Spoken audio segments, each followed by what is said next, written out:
SER Podcast.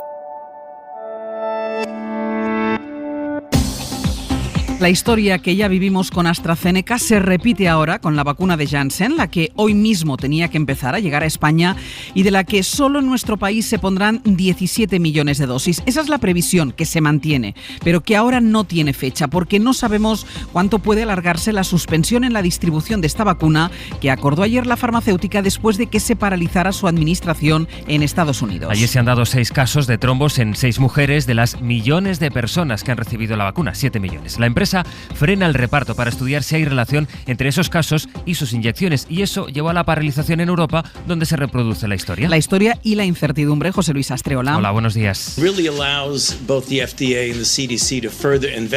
Anthony Fauci, que es quien dirige la lucha contra la epidemia en los Estados Unidos y que está explicando que la administración norteamericana pues recomienda la suspensión hasta que avance un poco más la investigación de los casos. No discute la seguridad de la vacuna. Después de esa decisión en Estados Unidos, la empresa paralizó la distribución en Europa. Y Europa tiene ahora que calcular cómo afecta eso a su plan de vacunación general. Hay pleno esta mañana en el Congreso, comparece Pedro Sánchez para presentar las reformas económicas y para hablar precisamente del estado de alarma. Es ahí donde se referirá a las previsiones de las vacunas. De momento, lo que dice la Agencia Europea del Medicamento es que hay que seguir investigando. Griselda Pastor, buenos días. Buenos días. A nivel europeo sí hay un comunicado de la Comisión, una nota bastante genérica en la que se limitan a precisar que la Agencia Europea del Medicamento está investigando esta vacuna, que está en estrecho contacto con la Agencia Federal Americana y que hasta el momento no ha empezado a aplicarse la vacuna en ninguno de los Estados miembros. A la espera, claro, de lo que pueda añadir la Agencia Europea del Medicamento y conscientes que, visto con ojos europeos,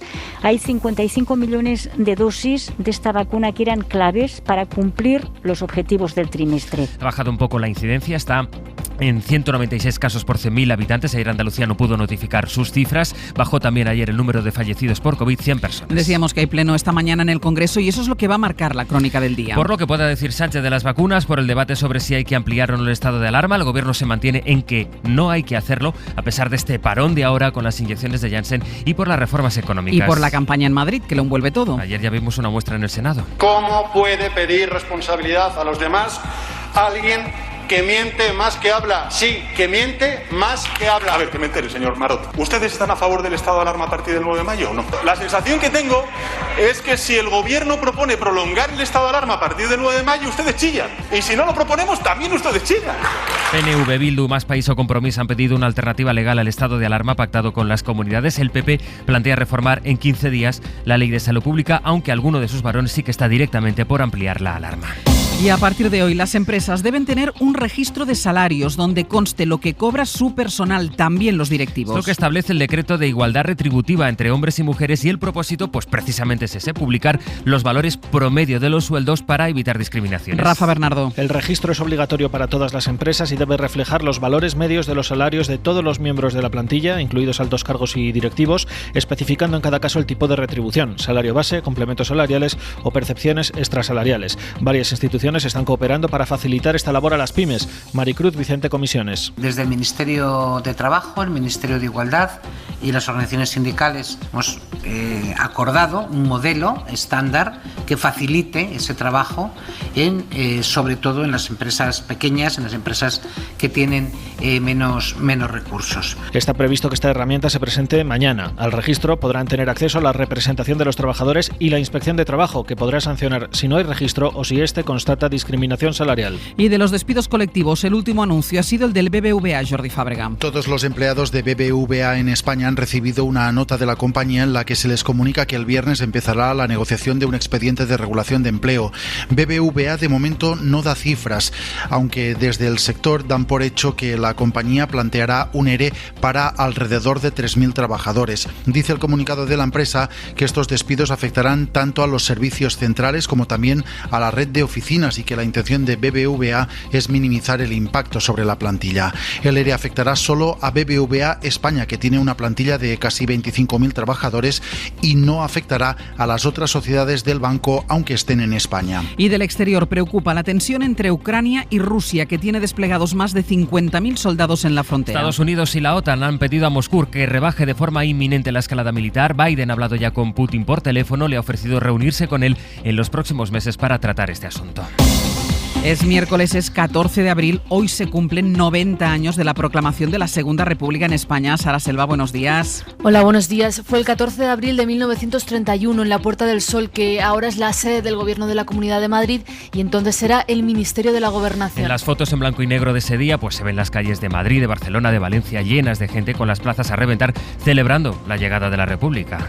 Aunque en realidad la primera ciudad en la que se izó la bandera tricolor fue Éibar. Hoy hay un acto allí para celebrar el aniversario. Y aquí en Hoy por Hoy hablaremos de ello, de la Segunda República, a partir de las 10. Y hoy ya cambia el tiempo, ¿no? Va a llover en casi todo el país, excepto en el norte, pero suben algo las temperaturas mínimas. Seguimos.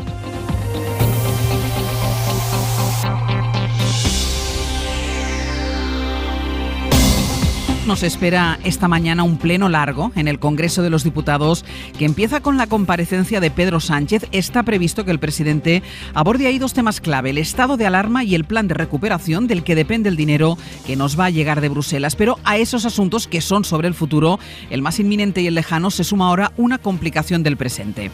Porque ahora toda Europa está pendiente de lo que pase con la vacuna de Janssen, así que Sánchez tendrá que hablar también de cómo ese movimiento de la farmacéutica afecta al calendario de vacunación en España. Por la tarde, el Ministerio de Sanidad lo va a abordar con las comunidades autónomas. Sobre el futuro más cercano, el 9 de mayo se acaba el estado de alarma y no solo el PP le pide a Sánchez un plan alternativo. Lo pide la oposición y también los partidos que apoyan a la coalición. Íñigo Errejón, de Más País. Nosotros no somos muy partidarios de entrar en una especie de mercado persa en el que el acuerdo con las comunidades autónomas es, digamos, 1 a 1. Preferimos que el Gobierno ampare, patrocine, casi si me permite la expresión, un acuerdo con el conjunto de las comunidades autónomas, aunque me hago de Compromís. Si al final van a ser las comunidades autónomas las que tengan que gestionar este problema, como lo están haciendo, yo creo que lo razonable es escuchar a las comunidades autónomas. Sobre todo de H. Bildu. Ahora hay opciones. Lo que no podemos pensar es que el día 9 de mayo esto va a ser la ley de la selva, porque puede llegar a esa solución, a esa situación. Y no podemos someter a la gente. Pero el Gobierno insiste de momento en que su intención es que no haya prórroga, como pide, por ejemplo, Urkullu en Euskadi. Creo que todos somos muy conscientes de que tenemos suficientes herramientas jurídicas para abordar con garantías la pandemia en este estadio de la pandemia. Por tanto, el Gobierno de España trabaja con la intención de que el 9 de mayo pongamos fin al estado de alarma. Así que esto que acaban de escuchar es una muestra del ambiente que se va a encontrar hoy Sánchez en el Congreso. Veremos a lo largo de la mañana si el Pleno se convierte o no en un escenario más de la campaña madrileña. El otro tema clave de la comparecencia es el plan de recuperación. A ello vamos enseguida. Lo que estamos decidiendo ahora es exactamente qué país queremos para las próximas décadas. Tan trascendente como eso. ¿Y a qué aspiramos en el futuro? ¿Qué país queremos? De eso va, según el presidente del Gobierno, el plan de recuperación que van a entregar a Bruselas y que esta mañana presenta a los grupos parlamentarios en el Congreso de los Diputados. Ahora a las 8 lo vamos a desgranar en detalle en la pizarra con Javier Ruiz. Son 102 reformas y 110 grandes inversiones para modernizar España, para hacer, según Sánchez, la mayor modernización de la economía desde que el país entró en la Unión Europea hace más de 35 años. Y muchas de esas inversiones, casi el 40%, van a estar ligadas a la transición ecológica. 13.000 millones de euros van para invertir en movilidad sostenible. Para que nos hagamos una idea, estamos hablando de electrificar nuestras vías públicas, de que haya puntos de recarga, en fin, todo lo que tiene que ver con la transición al vehículo eléctrico, en definitiva, toda esa gran revolución que está viviendo el sector de la automoción, que es fundamental para nuestro país. Quedan por conocer muchos detalles de esas inversiones y también de las grandes reformas que hay que presentar a Bruselas, la de las pensiones, la laboral y la fiscal. Esta tarde la vicepresidenta económica, Nadia Calviño, se va a reunir con los agentes sociales, con sindicatos y empresarios para presentarles este plan. Pues sobre la reforma de las pensiones, en Italia el gobierno de Draghi tiene previsto renovar en los próximos días la fórmula que ya estaban utilizando, pero de forma experimental, y que permite a las personas que tengan título universitario cotizar a posteriori por sus años de estudios. Es una fórmula con la que se busca compensar el retraso en su incorporación al mundo laboral. Roma, Joan Solés. 55.000 italianos han pedido en los últimos 3 años el rescate, así llamado aquí, de sus años de universidad a efectos de cotización a la Seguridad Social, con lo cual pueden anticipar su jubilación de 3 a 6 años según la duración de sus estudios universitarios en el país o en el extranjero. Porque en Italia ello es posible si obtuvieron la licenciatura en su momento y abonan una compensación equivalente a las cotizaciones mínimas por todo el periodo. Actualmente los hombres pueden acceder a la pensión anticipada a los 62 años y a la reglamentaria a los 67, con 42 y 38 años de cotizaciones respectivamente. Para las mujeres, algunos menos. Un ejemplo para entenderlo mejor: un profesor puede rescatar las cotizaciones de hasta 6 años de estudios universitarios con el abono de las cotizaciones en cómodos plazos y acceder así a la jubilación 6 años antes. Esta fórmula garantiza que los universitarios no pierdan, o mejor dicho, puedan rescatar las cotizaciones por el retraso en la incorporación al mundo laboral por su periodo de estudios. Una de las noticias de la crónica internacional del miércoles va a estar en Estados Unidos, porque el presidente Joe Biden va a anunciar la intención de retirar para el 11 de septiembre todas las tropas que hay desplegadas en Afganistán. Trump acordó que fuera el 1 de mayo, pero Biden lo aplaza al 11 de septiembre en una retirada gradual que terminará ese día, justo cuando se cumplen 20 años del ataque que provocó la invasión y la guerra más larga de la historia de Estados Unidos. Hoy además van a seguir en Viena las conversaciones para resucitar el acuerdo nuclear del que se desmarcó Trump y que ahora Biden quiere recuperar. Pero las negociaciones se complican cada vez más. Después de que Israel atacara la planta nuclear de Irán, el país ha anunciado que va a empezar a enriquecer uranio al 60%. Lo que quiere Teherán es presionar a Estados Unidos, que le pide precisamente que deje de enriquecer uranio. Corresponsal Luis Miquel Hurtado. Aunque las reuniones intensivas no comenzarán hasta mañana por culpa de un caso de coronavirus entre los negociadores, los protagonistas ya están en Viena para hablar. El primero fue el viceministro de Exteriores, Abbas Araghchi, quien nada más aterrizar anunció que Irán iba a elevar del 20 al 60% la pureza de su uranio enriquecido después del ataque a sus centrifugadoras nucleares atribuido a Israel. En Teherán habló el titular de Exteriores, Mohammad Javad Zarif. Retiremos cuentas por la acción destructiva de Natanz y consideramos sancionar a los europeos envueltos en esta acción ilegal, amenazó el ministro de Irán pocas horas después de que la Unión Europea sancionase a 8 miembros de las fuerzas de seguridad iraníes por la represión en los disturbios de 2019. La cadena de recientes ataques israelíes a los que ayer respondieron los iraníes dañando un buque de propiedad israelí cerca de Emiratos están socavando la confianza en un momento crucial. La medida nuclear de Irán, que asegura que no dará marcha atrás hasta que se levanten todas las sanciones, y la desconfianza imperante condicionarán sobremanera esta segunda ronda de negociaciones. Y sobre el conflicto entre Rusia y Ucrania, la OTAN y Biden le han pedido a Moscú que pare ya la escalada militar. Putin tiene más de 50.000 soldados desplegados en la frontera. Rafa Panadero. Puede convertirse en el primer gran reto en política exterior para Biden, que, consciente del riesgo, en las últimas horas ha hablado con el presidente ruso, Vladimir Putin. Ha sido una llamada de teléfono en la que el estadounidense ha mostrado su preocupación, le ha pedido que rebaje la tensión y se ha ofrecido a mantener una reunión sobre esta crisis en un país tercero en algún momento de los próximos meses. Cita textual, según el comunicado de la Casa Blanca. La diplomacia se ha movido también en el campo de la OTAN. Russia's considerable military build-up is unjustified. Su secretario general, Jens Stoltenberg, habla de provocación injustificada y exige a Rusia que frene la movilización militar en la frontera de manera inmediata. Pero sobre el terreno, Moscú suma ya más de 50.000 soldados. En los últimos días ha enviado 2 ejércitos y 3 unidades aerotransportadas a la zona para iniciar unas maniobras con las que el Kremlin dice que se prepara para hacer frente a las actividades militares de Estados Unidos y de la OTAN. Ha habido polémica estos días en Francia sobre si mantener o no la fecha para las elecciones regionales, que está previsto que se celebren en junio. Muchos alcaldes apuestan por aplazarlas por la situación de la pandemia, pero al final han decidido mantenerlas en junio y retrasarlas solo una semana. París, Irene Casado. Frente a la tesitura de celebrar o no las elecciones departamentales y regionales en plena pandemia, el primer ministro francés Jean Castex propuso este martes mantener la cita con las urnas en junio, retrasándola una semana para permitir el avance de la campaña de vacunación. Según su propuesta, la primera vuelta se celebraría el 20 de junio y la segunda 7 días más tarde. Tras presentar esta iniciativa ante la Asamblea Nacional, este miércoles repetirá el ejercicio en el Senado para contar así con el aval de las 2 cámaras en el retraso de los comicios, cuya celebración estaba prevista inicialmente en marzo.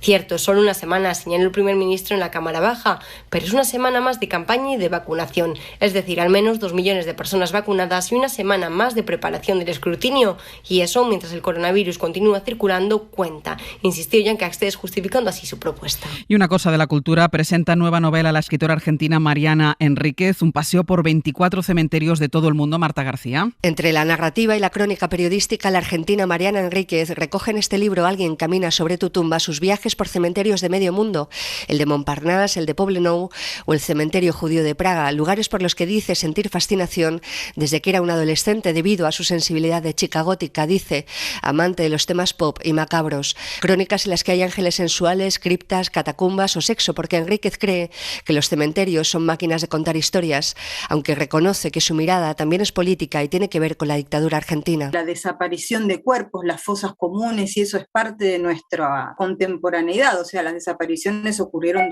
durante mi vida cuando era pequeña, pero fueron un hecho traumático que creo que marcó imaginario, incluso literario. Cuenta la autora en el epílogo que le quedan aún muchos cementerios por visitar y hace una lista en la que incluye, entre otros, el del Cairo, con cafés y tiendas, y en el que viven 500.000 de personas. Hoy por hoy, con Ángeles Barceló. Hablamos muchas veces del ruido y al ruido, más concretamente a la manipulación. Se ha referido Javier Cercas, que ha bajado el balón al suelo para intentar parar el ritmo con el que se expanden los rumores y las tergiversaciones. Todo viene por un vídeo que usan algunos independentistas para hacerle decir al escritor algo que el escritor no dijo. Recibió una distinción en Extremadura, esto hace 2 años, y allí rindió tributo a la Unidad Militar de Emergencias, que también era galardonada. Bueno, ahora sacan la frase de contexto en un vídeo para que parezca que él estaría a favor de una intervención militar en Cataluña. Cercas esto lo ha puesto en manos de su abogado y eso le ha llevado a hablar de algo que trasciende este caso, que es su caso. Habla de una manera de hacer. Estuvo anoche en Hora 25. Y ahí contó por qué alguien coge ahora ese pasaje de hace 2 años y lo manipula ahora, precisamente, justo cuando Cercas lo estaban entrevistando en TV3. Esto es un bulo intimidatorio, ¿verdad? Un bulo intimidatorio que forma parte de una campaña organizada desde hace muchos años, desde que yo me pronuncié contra el procés. Cada vez que voy a la televisión pública catalana, donde me tratan muy bien los periodistas, cada vez que voy se arma un cisco de este tipo. Cada vez. Después, para empezar el abierto, escucharemos más reflexiones de las que dejó Cercas a raíz de este caso, que da muestras del ruido que envuelve muchas veces el debate político. En pleno esta mañana en el Congreso vamos a comprobar entonces el nivel de crispación agitada por la campaña en Madrid, una crispación que parece que se extiende. Hace apenas unos meses, quizás se acuerden, Castilla y León se presentaba como un oasis de entendimiento. Eran posibles los acuerdos entre el gobierno del PP y de Ciudadanos y la oposición, que es del PSOE allí. Y decíamos, ¿hay un lugar para la excepción? Bueno, pues ayer en las Cortes de Castilla y León. Yo creo que en la sesión de hoy vamos a necesitar unas buenas dosis de ansiolíticos. Le ruego que por favor mantenga la calma. No tiene la palabra, señora Gómez Urbán, no tiene la palabra. Siéntese. No tiene la palabra. La consejera de Sanidad habló de la salud mental de los socialistas, de nuevo el uso de enfermedades mentales como si fueran un insulto. El presidente de las Cortes expulsó a una procuradora del PSOE. Ocupa la salud mental mucho, y la suya especialmente. Que me da igual. Silencio. Que me diga la señora consejera con total confianza, es que me la trae al pairo. Si tengo que quedarme solo en este pleno, me quedaré solo. Señora Sánchez, señora Sánchez, la llamo al orden por tercera vez, abandone el hemiciclo ya. Es miércoles, es 14 de abril. Y estos son los titulares que trae el día a esta hora. Las autoridades sanitarias se reúnen hoy en Estados Unidos para seguir estudiando la vacuna de Janssen. La farmacéutica ha paralizado el envío de sus dosis a Europa, también su distribución en Estados Unidos. Y hoy el Consejo Interterritorial va a analizar cómo afecta eso al calendario de vacunación de España. Baja la incidencia acumulada 3 puntos, está en 196 casos por cada 100.000 habitantes. Un cambio después de días subiendo, aunque faltan por incluir en el registro los datos de Andalucía, que no los pudo actualizar ayer. Esta mañana hay pleno en el Congreso, decíamos, Sánchez comparece para hablar del plan de vacunación, del estado de alarma, y va a presentar también allí el plan de recuperación que tiene que enviar a Bruselas. Y en Estados Unidos, Joe Biden va a hacer hoy oficial la retirada de las tropas en Afganistán. La idea es una retirada progresiva que empiece ya y termine el 11 de septiembre, justo cuando se cumplen 20 años del ataque que provocó el inicio de esta guerra, la más larga de la historia del país. Y ahora nos lo ampliará Dani. El Real Madrid se juega esta noche su pase a semifinales de la Champions, defiende una ventaja de 3-1 contra el Liverpool. También intentará pasar, el partido interesará desde luego, pero lo que va a intentar pasar es el City de Guardiola. Anoche ya se clasificaron el PSG y el Chelsea. Y además, Sara, El Supremo se reúne hoy para estudiar el caso de Juana Rivas. Alberto Pozas. Juana Rivas escondió a sus 2 hijos menores durante un mes en el verano de 2017 y hoy el Supremo va a estudiar la condena que le impusieron los tribunales de Granada, 5 años de cárcel, 2,5 por cada delito de sustracción de menores, además de indemnizar a su exmarido condenado por maltrato en 2009. El caso ha sido llevado a pleno porque, según hemos podido comprobar, en los últimos 20 años el Supremo ha dictado apenas una sentencia sobre un caso similar y la duda es si, en caso de que Juana Rivas sea declarada culpable, debe ser condenada por 1 o por 2 delitos, uno por hijo. Aquí la Fiscalía, de hecho, apoya el recurso de la madre de Maracena, pidiendo que su condena sea rebajada a la mitad por un único delito de sustracción de menores. Y en Seseña, los bomberos han estado trabajando toda la noche en el incendio que se originó ayer en una zona de naves industriales. Ser Toledo, Cristina López Huerta, buenos días. Buenos días. A esta hora trabajan allí 14 dotaciones de bomberos de Illescas, Orgaz y Toledo y otras 14 de la Comunidad de Madrid. Rafael Reyes es su oficial. Las naves estaban bastante deterioradas debido a Filomena y la situación de acceso era muy comprometida. Actualmente estamos trabajando todas las dotaciones en la extinción, conteniendo el incendio. Y esperando poder acceder poco a poco al interior con ayuda de maquinaria. Son 4 naves, 52.000 metros cuadrados. El Ayuntamiento de Seseña ha pedido a los vecinos de la urbanización más cercana que no abran las ventanas y eviten salir, y la Consejería de Educación ha suspendido las clases en 3 centros educativos cuyos alumnos darán clases online.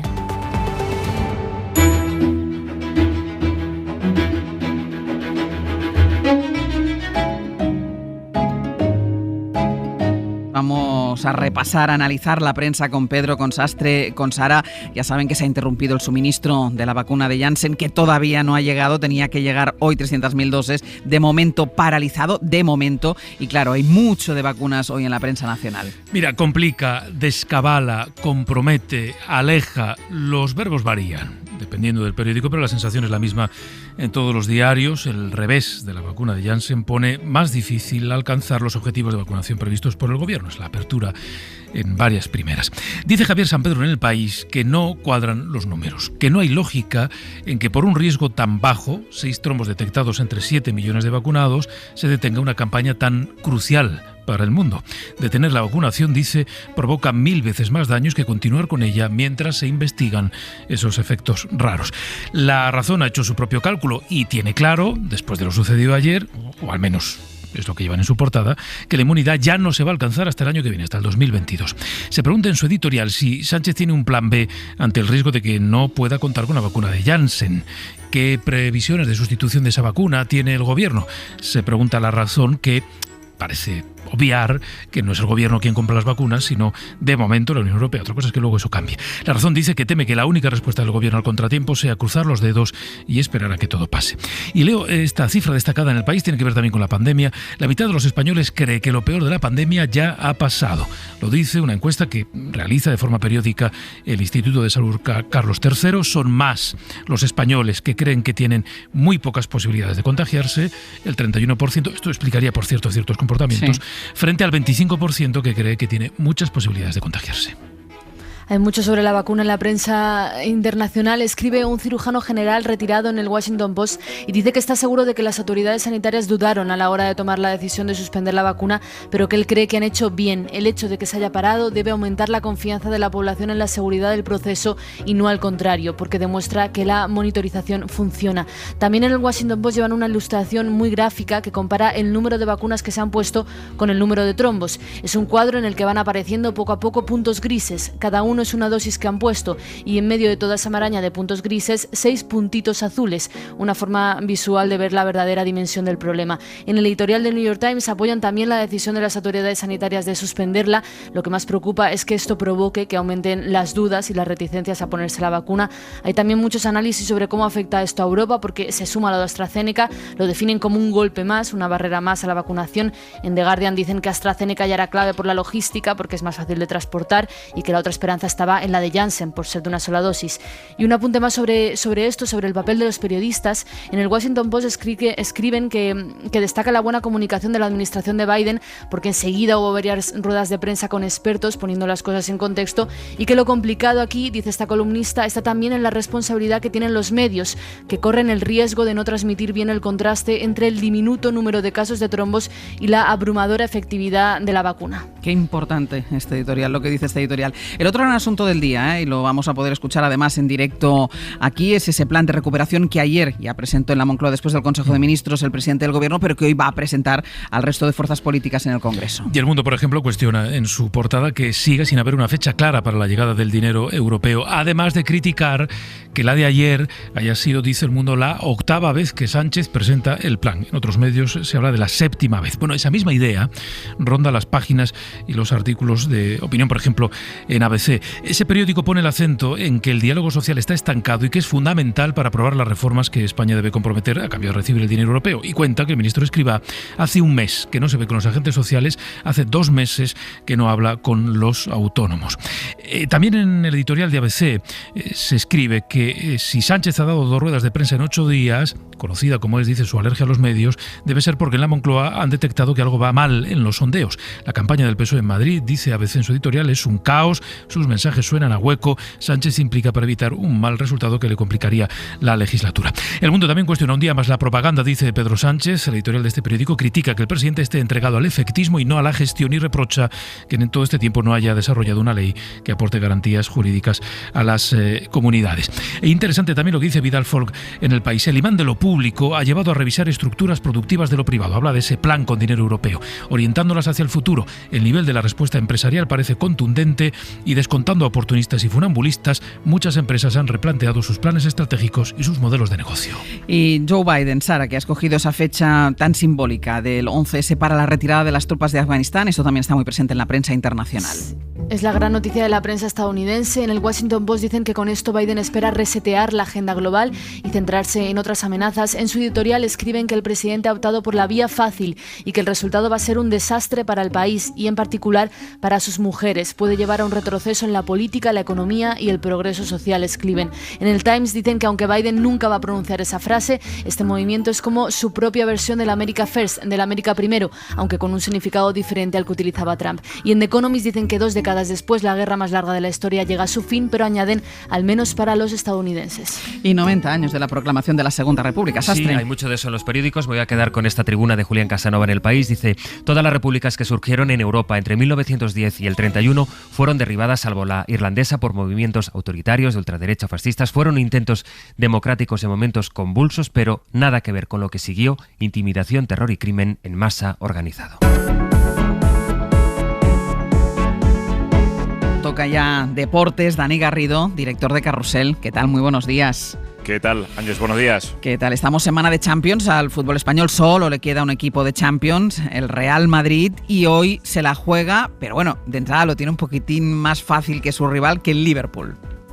Sí, en el mítico Anfield, vacío, por cierto, Ángeles, porque es verdad que los pubs y las juergas en Inglaterra parece que han vuelto, pero el fútbol de momento allí sin sigue público. Gente, para mí, por fortuna, eso es.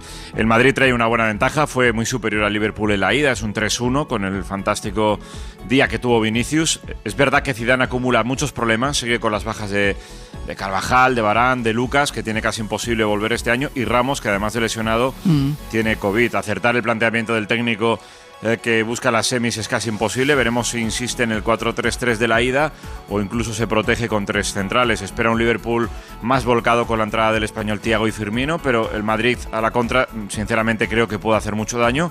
Allí cayó el Barça, Ángels, clasificó el Atlético de Madrid. Veremos qué pasa hoy con el Madrid. Gracias por recordármelo, Garrido, que no me acordaba yo de ese momento. Hombre, es que hay que actualizar claro, los datos. Sí, es verdad, hay que contextualizar siempre todo lo que contamos, sobre todo si afecta al Barça. Quienes sí están en semifinales ya es el Chelsea, que será el rival del Real Madrid si pasa, y también el Paris Saint-Germain, que se vengó de la final del año pasado. Y esta mañana, cuando he abierto el ojo, porque claro, yo no escuché nada porque estaba durmiendo, o sea, todo el mundo hablaba de Neymar. Sí, Ángeles, porque el espectáculo de Neymar fue tremendo. Yo, sinceramente, como hacía tiempo no le veía particularmente a él. Fue una de las mejores actuaciones del año. Hizo jugadas, a borbotones, lo hizo todo bien menos el gol. Tuvo 3 palos además. Puso goles a sus delanteros que no supieron rematar. Jugó centrado, con suficiencia y con recursos a la altura de muy pocos jugadores. Curiosamente, el PSG eliminó al Bayern a pesar de la derrota 0-1. Fue una enorme eliminatoria. Y vamos a ver qué pasa con el futuro precisamente de Neymar, Ángels, porque hay parte del barcelonismo que considera que podría volver, aunque France Football dijo ayer que va a firmar la renovación y él hizo unas declaraciones en un sentido positivo diciendo que está satisfecho en París. O sea, así que habrá que esperar a ver qué pasa con Neymar, que ayer lo hizo muy bien. Exacto, en cualquier caso ayer se reivindicó. Y hoy vuelve Rafa Nadal a las pistas, ¿no? O sea, ha estado 2 meses sin jugar, hoy otra vez. Sí, con poco rodaje porque ha jugado 5 partidos en 2021, arranca esa temporada de tierra tan ilusionante, busca su Montecarlo número 12, que ya está bien, y ponerse en el camino de Roland Garros, buscar allí en París su título número 14 y ponerse con 21 Grand Slams al frente de la historia, superando a Federer. Hoy el rival es un argentino del Bonis, que es un buen tenista, pero Rafa siempre le ha ganado, así que suerte para él. No antes de las 3 era el partido. Bueno, pues a ver qué pasa, Dani. Gracias. Hasta luego. Un beso. En la cadena SER, Hoy por Hoy, con Ángels Barceló. Marco Antonio Aguirre, buenos días. Buenos días, Ángels, y buenos días a todos. Me gustaría contaros un cuento. Había una vez, en un país muy lejano, unos líderes políticos que antes de empezar la campaña electoral decidieron llamarse por teléfono. Sí, dígame. Hola, soy tu contrincante en las urnas. Ah, hola, encantado. Todos los dirigentes de todos los partidos que se presentaban a esas elecciones se telefonearon entre sí. Sí, dígame. Hola, soy tu contrincante. Ah, hola. El motivo de esas llamadas era pactar solo un asunto. Oye, ¿qué os parece que durante la campaña no utilicemos ninguno el tema de la pandemia? Me parece buena idea, sí. Sí, perfecto. Sí, hombre, porque utilizar el tema de la pandemia sería por nuestra parte muy ruin. Y así fue, queridos niños y niñas, como en ese país lejano se hizo una campaña sin ser ni mezquino, ni ruin, ni repugnante, ni dar vergüenza. Y colorín colorado, esto que por desgracia solo es un cuento ha terminado. Marco Antonio Aguirre, Cadena SER. El Gobierno y las comunidades autónomas van a tener que volver a echar mano de las hojas de cálculo para volver a ajustar la estrategia de vacunación tras la suspensión ayer y de manera temporal de la llegada de las vacunas de Janssen, cuya primera entrega estaba prevista para hoy mismo. Estados Unidos paraliza de momento la distribución en Europa después de haber suspendido la vacunación allí para investigar la posible relación entre 6 casos de trombos detectados tras el suministro de 7 millones de dosis. 6 casos entre 7 millones. Un porcentaje ínfimo, pero que obliga a la farmacéutica a investigar esta posible relación. Y hasta aquí lo que pasa, nada más. Como dicen los expertos, es normal que cuando cualquier nuevo medicamento sale al mercado se haga un seguimiento exhaustivo, farmacológico, de sus efectos secundarios, porque los ensayos previos se han hecho sobre un porcentaje de la población muy reducido. Así que calma y tranquilidad. No crean a quienes les diga que la vacuna Janssen provoca trombos. Ahora mismo se está investigando la relación y punto. Escuchen a los que saben, déjense aconsejar y asesorar por sus médicos y no presten atención a los charlatanes que abundan tanto en estos tiempos. La vacuna es la única salida a la pandemia y las autoridades sanitarias ya velan para que no supongan ningún peligro para la población. Así que ahora mismo las 3 vacunas que están disponibles en España son seguras, asignadas a diferentes segmentos de población e imprescindibles para alcanzar el grado de inmunización necesario. Porque de momento el Gobierno sigue con sus planes en cuanto a la vacunación y en cuanto al final del estado de alarma previsto para el 9 de mayo, y de eso y del plan de recuperación que ya presentó ayer en la Moncloa va a hablar hoy el presidente del Gobierno en el pleno del Congreso, que empieza en 1 hora. Él va a exponer la postura del Gobierno y la oposición va a replicar, y no hay que olvidar que todo esto va a pasar en plena precampaña para las elecciones en Madrid. Así que corremos el riesgo de nuevo de asistir a una sucesión de mítines electorales desde la tribuna y desde los escaños. El debate de hoy en el Congreso es de vital importancia para el futuro del país, para el futuro de todos nosotros. ¿Cómo seremos cuando la pandemia pase? Sobre la mesa hay reformas imprescindibles, la mayor inversión pública de la historia, y este es el tema. Esta es la cuestión. La campaña de Madrid es otra ventanilla. Ángels Barceló. Viene un día de lluvia o por lo menos nubes en buena parte de la península, aunque será menos fresco que ayer, Jordi. Nubes más abundantes y activas en toda la mitad sur de la península. Entre esta tarde y la próxima noche, incluso tormentas que pueden descargar con intensidad en el centro, por ejemplo en la Comunidad de Madrid. En el resto del país, más ratos de sol, bajan las temperaturas en el Valle del Guadalquivir, se mantienen en Canarias. En general, el ambiente se mantendrá fresco.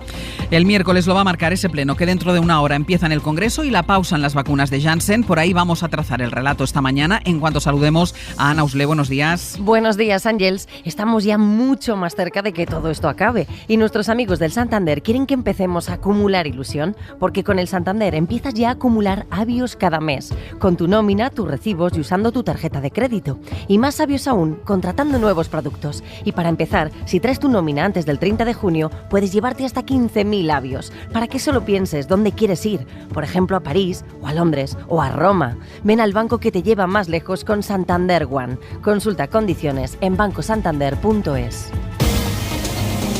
España ha vacunado hasta el momento al menos con una dosis al 16% de la población. El gobierno mantiene el objetivo de que de aquí a final del verano esté vacunado el 70%. Por eso eran claves las inyecciones de Janssen, que necesitan de una sola dosis y de las que hoy mismo iban a llegar 300.000. Pero ese proceso es el que se frena porque en Estados Unidos han aparecido 6 casos de trombos entre los 7 millones de personas vacunadas. Sastre, buenos días. Buenos días, Barceló. España contaba con que de todas las vacunas que va a poner, 17 millones fueran esas, las de Janssen, dirigidas en principio al colectivo de edad que está entre los 70 y los 79 años. A la espera de lo que diga el presidente del gobierno esta mañana, por la tarde el Consejo Interterritorial discutirá qué pasa ahora con el plan de vacunación. Las comunidades y el gobierno tienen pues que abordar allí otras cuestiones, no solo esta, como la segunda dosis para aquellos que recibieron la primera de AstraZeneca o si es mejor espaciar la segunda de Pfizer para llegar a más gente con la primera. Mario Lalobrido, buenos días. Buenos días, Ángel. Lo que está claro en este momento es que no hay nada claro, que las previsiones que tiene España dependen de esta suspensión de Janssen, que no sabemos si va para días o para semanas. La FDA, la Agencia del Medicamento estadounidense, espera que en unos días haya una solución para Janssen sobre la reanudación de la vacuna. Se desconoce si habrá algún tipo de condicionante. Tampoco se sabe cuándo la farmacéutica reiniciará la distribución de las dosis por Europa. Sanidad dice que está en contacto con Janssen, con el resto de los países, con la Agencia Europea del Medicamento, para estar al tanto de la situación. La parada de Janssen compromete el calendario previsto por el gobierno y complica el objetivo de inmunizar al 70% de toda la población a finales de verano, inmunizar a 33 millones de personas. Para ello, esta vacuna es determinante porque es de un solo pinchazo. La primera consecuencia es, desde luego, el retraso en la administración de esta marca que tantas expectativas había generado para acelerar ya el proceso. Este trimestre, entre mayo y junio, estaba prevista la llegada de más de 5 millones de inyecciones de dosis. Es una incógnita ahora la fecha en la que se recibirán las 300.000 dosis que iban a llegar hoy. Y como decíamos esta tarde, Mario, el Consejo Interterritorial. Sí, y este asunto de Janssen será una cuestión fundamental. La ministra Darias va a informar de las últimas novedades a las comunidades autónomas. Ante este contratiempo, Cataluña va a defender con más fuerza su propuesta de espaciar las segundas dosis de Pfizer para vacunar a más gente y más rápido. Ya lo hacen Francia e Italia. Y sobre las segundas dosis para los de AstraZeneca, que es otro tema de la reunión, Sanidad no es nada receptiva a la petición de Madrid o de Andalucía para que se vacunen los menores de 60 años de forma voluntaria y con consentimiento informado. Hasta luego, Mariola. Hasta luego. Ha dicho el gobierno que no va a hacer falta ampliar el estado de alarma más allá del día 9, como están planteando también algunas comunidades, que no iba a hacer falta, entre otras cosas, pues por el ritmo al que se contaba que iría la vacunación. Creo que todos somos muy conscientes de que tenemos suficientes herramientas jurídicas para abordar con garantías la pandemia. Lo dijo ayer Pedro Sánchez, aunque por la tarde se supo esa suspensión de Janssen en Estados Unidos que se extendía a Europa. ¿Y en qué cambia eso los planes? Bueno, veremos qué dice el presidente en el pleno que empieza a las 9, pero ya de entrada en la Moncloa aseguran que los planes se mantienen. Inma Carretero, buenos días. Buenos días. En este momento no reconsideran en la Moncloa la prórroga del estado de alarma, a pesar del contratiempo de Janssen. Así lo aseguran a la cadena SER. Se aferran a la defensa que hizo ayer el presidente de que hay herramientas suficientes para encarar la nueva etapa. Así que Sánchez hoy llega al Congreso, sobre todo enfocado al futuro, a las grandes transformaciones que se están perfilando. Eso nos dicen en su equipo, que creen que de partida el PP no tiene credibilidad alguna en el debate sobre la pandemia. ustedes siempre chillan, dejó dicho ayer el presidente en el Senado, y en medio de la campaña madrileña, con Ayuso siempre en la diana, veremos a un Sánchez dispuesto a confrontar los dos modelos a la hora de abordar la crisis, tanto en lo sanitario como en lo económico y social. Se espera un debate de alto voltaje. De hecho, ayer Ferraz ya precalentó, recuperando para la actualidad el tema del transfugismo. Se refería ahora, Inma, a ese debate de ayer en el Senado entre Pedro Sánchez y Javier Maroto, preludio de lo que podremos encontrarnos en el Congreso hoy, en ese pleno que llega además en plena campaña en Madrid. Usted, en vez de atacar al virus, ataca a Ayuso, y eso es indecente. Ustedes otra vez se han puesto enfrente y eso no le quepa duda, lo pagarán en las urnas haber estado enfrente y siendo tan desleal. ¿Qué posición tendrá hoy el PP cuando se debata si hay que ampliar el estado de alarma? Porque Génova rechaza esa opción que, sin embargo, están planteando algunos de sus varones. Mariela Rubio, buenos días. Buenos días. Sí, para Génova la única opción que contaría con el apoyo del PP es retomar su plan B jurídico, es decir, reformar algunas de las leyes ordinarias en vigor para sustituir así al estado de alarma. Sin embargo, varios varones populares consideran que la opción de prorrogar ese estado de alarma sería un mal menor, preferible desde luego a que simplemente decaiga a partir del día 9 de mayo. Hablaba así ayer el presidente de la Xunta, Núñez Feijóo. En las comunidades autónomas no presionamos, quien presiona es el virus. Dado que el gobierno se niega a darnos herramientas legales, la solución menos mala es seguir prorrogando un mínimo de garantías para poder tomar decisiones. El presidente de Castilla y León, Fernández Mañueco, apuesta por su parte por un estado de alarma distinto, adaptado al momento específico de la pandemia, pero estado de alarma al fin y al cabo. En lo que coinciden Génova y sus varones es en la necesidad, dicen, de que se convoque cuanto antes una conferencia de presidentes. El pleno de esta mañana servirá para ver qué ocurre con el estado de alarma y con las vacunas, pero tendrá otra parte muy relevante. El presidente va a explicar las reformas a las que se compromete con Bruselas a cambio del Fondo Europeo de 140.000 millones. Ayer Sánchez presentó ese plan. Este plan es la mayor oportunidad para España desde la entrada de España a la Unión Europea. El Partido Popular le acusa de estar haciendo campaña. Vamos a bajar a la letra pequeña para traducir en qué dice el gobierno que quiere invertir el dinero que llegue de Europa y sobre todo a cambio de qué. Esta mañana, en la viñeta del Roto, aparece un profesor dando clase que dice: las teorías cambian, lo único permanente es la pizarra. Venga, pues vamos a hacerle caso y vamos a ir a la pizarra para comprobar más allá de los eslóganes qué es lo que cuentan los números. Javier Ruiz, buenos días. Buenos días, ¿cuánta razón tiene el Roto? Claro, la pizarra permanece y la de Ruiz ni te cuento. A ver, Javier, el grueso del dinero que recibamos de Europa irá al coche eléctrico. ¿Eso qué significa para la ciudadanía?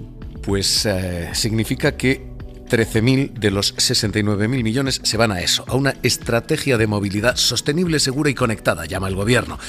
¿Para nosotros qué significa? Pues para particulares. Primero, que va a haber más ayudas a la compra de coche eléctrico. Desde ayer está el Moves 3, pero va a haber más.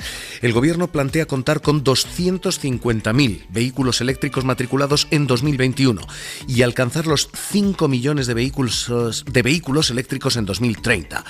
Habrá también un despliegue de puntos de recarga de entre 80 y 110.000 puntos de recarga desplegados antes de 2023. Y para las empresas habrá también un plan de incentivos para que transformen sus flotas de transportes de viajeros o de mercancías y se pasen al eléctrico. Estas son las subvenciones. Además, para nosotros esto significa que va a haber restricciones. El Ejecutivo planea desplegar en municipios de más de 50.000 habitantes zonas de bajas emisiones, vedadas a coches más contaminantes. Y se incluye en este plan, parte de ese dinero, reparto de bicicletas eléctricas para uso urbano en esas poblaciones. El segundo paquete de gasto, Javier, será, como has ido explicando durante estos últimos días, la rehabilitación de la vivienda. ¿Esas ayudas cómo llegarán? Pues está articulado hasta el mecanismo. Son 6.820 millones de euros en ayudas a la rehabilitación a través de una cosa que se va a llamar Oficina de Rehabilitación, una especie de ventanilla única en la que se centrará la solicitud, la financiación y la fiscalidad durante el tiempo que dure la obra en su casa. Las ayudas van a ir destinadas preferentemente a comunidades de vecinos, es decir, serán preferentes las obras integrales, las de todo el edificio, y deberán ser para mejorar la eficiencia energética del edificio y para financiar, ojo a esto, comunidades energéticas, es decir, para financiar el autoconsumo renovable. Además, el gobierno pretende destinar dinero en actuaciones inmobiliarias con un programa de rehabilitación para barrios pobres, es decir, dinero para elevar el nivel de los barrios con menos renta, y se reservan 1.000 millones de euros más para recuperar un parque público de vivienda social en alquiler. Y hay otras partidas de gasto con las que en total el gobierno confía que se lleguen a crear 800.000 puestos de trabajo. Pero vamos a lo que también es relevante aquí, y es a cambio de ¿qué reformas le promete España a Bruselas? Pues lo que se va a gastar está muy claro, lo que se va a reformar es más difuso. Hay 3 frentes: trabajo, pensiones e impuestos. Primero, mercado laboral. El gobierno dice que va a haber 3 tipos de contratos, y solo 3. Estable, temporal y de formación. Es lo que anunció, lo que defendió ya Yolanda Díaz. Ojo, con un enorme asterisco que puede alterar eso. 3 contratos, pone el gobierno por escrito, pero las reformas de mayor calado solo se van a hacer con consenso social de sindicatos y empresarios. Así que eso queda sometido al diálogo social. Simplemente se enuncia la intención. Esta es la primera reforma. Segunda reforma, componente 30, pensiones. Se abre la puerta a rebajar esas pensiones, pero no se detalla, solo se dice sustitución del factor de sostenibilidad por un mecanismo de equidad generacional, lo que implica incorporar a la evolución de la esperanza de vida otros indicadores complementarios del desafío, es literal, que supone el envejecimiento de la población. En castellano, se van a introducir factores que rebajen las pensiones, no se dice cuáles, no se dice cómo. Mercado laboral visto, pensiones visto, nos queda reforma fiscal, y aquí los términos ya sí son definitivamente vagos. Solo se dice que el sistema impositivo debe estar alineado con la realidad actual y que hay que gravar la digitalización. Y lo que sí se dice es que los impuestos no suben ya, que la reducción del déficit solo se va a tomar una vez se alcance el crecimiento sostenido. Así que todo este es el a cambio de qué, Ángels. Javier, gracias. Hasta ahora.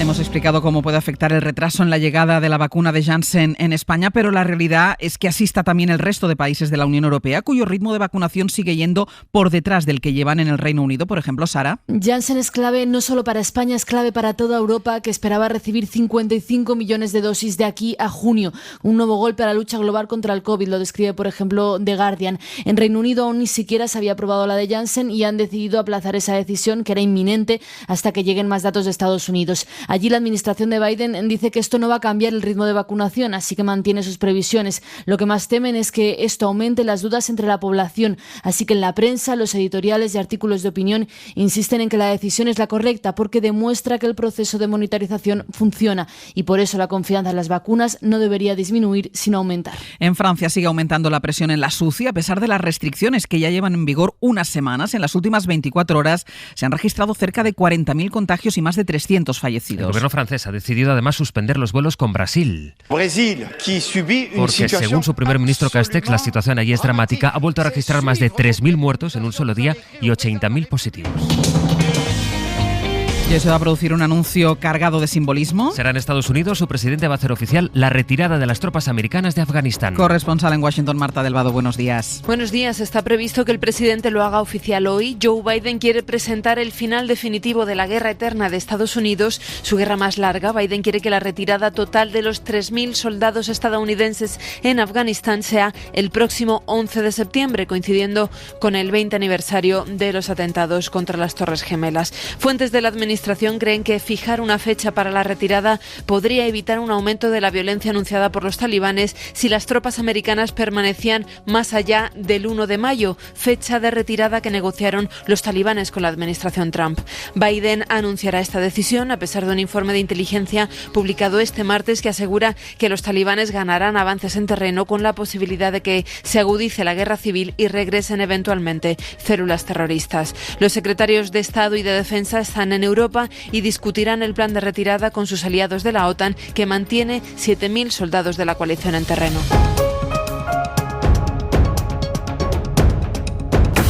¿Tiene algún sentido haber defendido hasta ahora la cogobernanza de la pandemia y optar ahora por no escuchar a las comunidades que piden que no se levante el estado de alarma?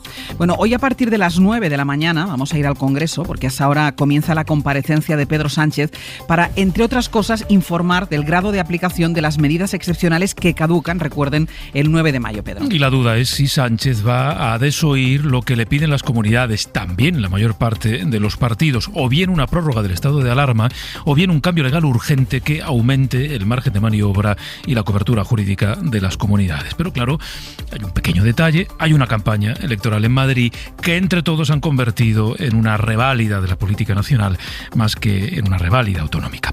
Así que a las 9 nos iremos al Congreso, que Sánchez va a hablar del estado de alarma, también va a hablar del plan de recuperación a través de los fondos europeos, también hablará de la vacunación. Es imposible, es materialmente imposible que no se vea afectada por la suspensión de la llegada de las dosis de Janssen, que nos iba a entregar esta semana, y ya veremos durante cuántas semanas más. Eso lo vamos a intentar aclarar ahora con Mariola Lourido. Oye, ¿y durante cuántos días nos pueden felicitar los tertulianos por el EGM? Digo, para que nos da un poco de gusto. Entonces, hoy a ver si quieren hacerlo Gonzalo Velasco, Fernando Vallespín y José Ramón. Bueno, o felicitarles yo a ellos, porque sí, una parte es de ellos. Sí, Gonzalo Velasco, buenos días. Pequeñito, un 0,001 como los tromos en relación con las dosis. No, buena parte de la responsabilidad de esos más de 3 millones que obtuvimos ayer en el EGM también es de los analistas de esta mañana y de todas las mañanas. Fernando Vallespín, muy buenos días. Buenos días, muchísimas felicidades. Y a ti por la parte que te toca, que esto siempre se decía. Yo me acuerdo cuando felicitaban a un niño, felicitaban a la madre también por la parte que te toca. Exacto. Josep Ramoneda, buenos días. Hola, buenos días. Felicidades. Nada, yo encantado de seguir felicitándoos cada día hasta el próximo EGM para doblar la felicitación. Exacto. Venga, felicitémonos todos. Ahora vamos a ir con la paralización de la entrega de la vacuna de Janssen y de todas las consecuencias que pueda tener. Vamos a hablar con Mariola Lourido y vamos a ir enseguida también al Congreso de los Diputados. Pero dejadme que me detenga un momento en un episodio que tiene como protagonista el escritor Javier Cercas. Cercas está en la campaña de promoción de su último libro. Este sábado pasado estuvo en una entrevista en un programa que hacen todos los sábados por la noche en TV3, FAC se llama, Preguntas Frecuents. Y bueno, hay una cosa que pasa siempre que Javier Cercas aparece en TV3 para alguna entrevista, que es que se pone una campaña, se pone en marcha una campaña en contra de él. Y en este caso lo que hicieron fue coger un fragmento de un discurso que él hizo un día que le dieron un premio en Extremadura, día en el que también premiaban a la UME, a la Unidad Militar de Emergencia, sacarlo de contexto y asegurar que él lo que está pidiendo es la intervención del ejército en Cataluña. Javier Cercas ha dicho que basta, que no puede ser que cada vez que él aparezca en la televisión pública catalana se active una campaña de esta manera contra su persona y que esta vez sí que va a tomar medidas. Ayer estuvo en Hora 25. Esto es un bulo intimidatorio, ¿verdad? Un bulo intimidatorio que forma parte de una campaña organizada desde hace muchos años, desde que yo me pronuncié contra el procés. Cada vez que voy a la televisión pública catalana, donde me tratan muy bien los periodistas, cada vez que voy se arma un cisco de este tipo. Cada vez. Claro, y a partir de aquí reclamaba medidas contra ese tipo de campañas que él decía, no solo sufro yo. Esto hay que pararlo, porque esto no es una cuestión mía, no es personal, esto es general. Y no es una cuestión de los constitucionalistas, ni es de todos. Porque no podemos permitir que se genere un clima guerra civilista. No podemos permitirlo. Hay que extirparlo. Claro, es que llegó el caso que incluso una diputada de Junts per Catalunya se cuestionaba en Twitter si una persona como Cercas tiene que ser entrevistada en TV3, en la televisión pública, de todos los catalanes. Ramoneda, ¿qué te parece este episodio? Bueno, es expresivo de muchas cosas a la vez, ¿no? Es decir, por un lado, es evidente que en situaciones conflictivas como las que hemos estado viviendo en Cataluña, la construcción del enemigo y además la conversión, la elección de algunos enemigos para convertirlos en enemigos populares es una cosa bastante habitual, ¿no? Yo el lunes estuve en TV3 hablando de anatomía de un golpe de Estado. De un instante, sí. De un instante, perdón. La de Cercas. La de Cercas con Alex Rigola, que es el que lo está llevando al teatro, y no pasó nada, digamos. Si en el lugar de Alex Rigola hubiese estado Javier Cercas, pues igual se habría montado como se montó ayer, ¿no? Hay este proceso de construcción del enemigo que además escoge a algunos que se acaban convirtiendo en cabeza de turco. Por tanto, es verdad, esto es una situación de excepcionalidad que rompe las normas elementales de lo que se llama la convivencia democrática, ¿no? Independientemente de que es verdad que los que más o menos intervenimos y tenemos la escena pública, pues sí, también es verdad que forma parte de nuestro sueldo que nos den y hay que aguantarlo. Pero claro, todo tiene unos límites. límites, y cuando se quiere convertir en una especie de caza de brujas, pues realmente es sintomático de lo que ocurre en situaciones que se tensan mucho, ¿no? Y es evidente que el independentismo, como todo movimiento en situación de conflicto, tiene unas, como le llamaría, retaguardias, para no llamarles vanguardias, que dan estas batallas y que crean personajes enemigos. Esto es una obviedad, ¿no? Fernando. Sí, bueno, coincido mucho con esto, ¿no? Además, el otro día Ada Colau abandonó Twitter, ayer Cristina Fallarás.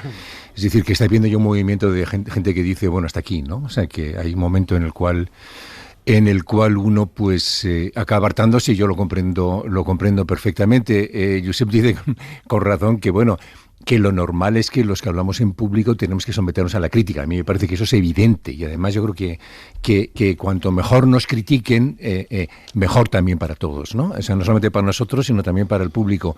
Lo que pasa es que hay un punto donde ya hay una línea roja. Cuando la crítica se convierte en acoso. Claro, es decir, eso no es crítica, ¿no? Es decir, eso es, claro. Este es el problema, que es que no estamos criticando a alguien, ¿no? Sino que simplemente atacamos a alguien por lo que es, ¿no?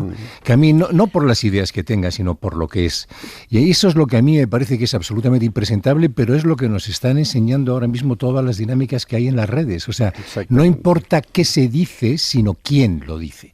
Y entonces, como lo dice alguien que pertenece a uno de los dos bloques, o tres, o los que se monten en cada lugar, pues hay que atacarlo sistemáticamente, ¿no?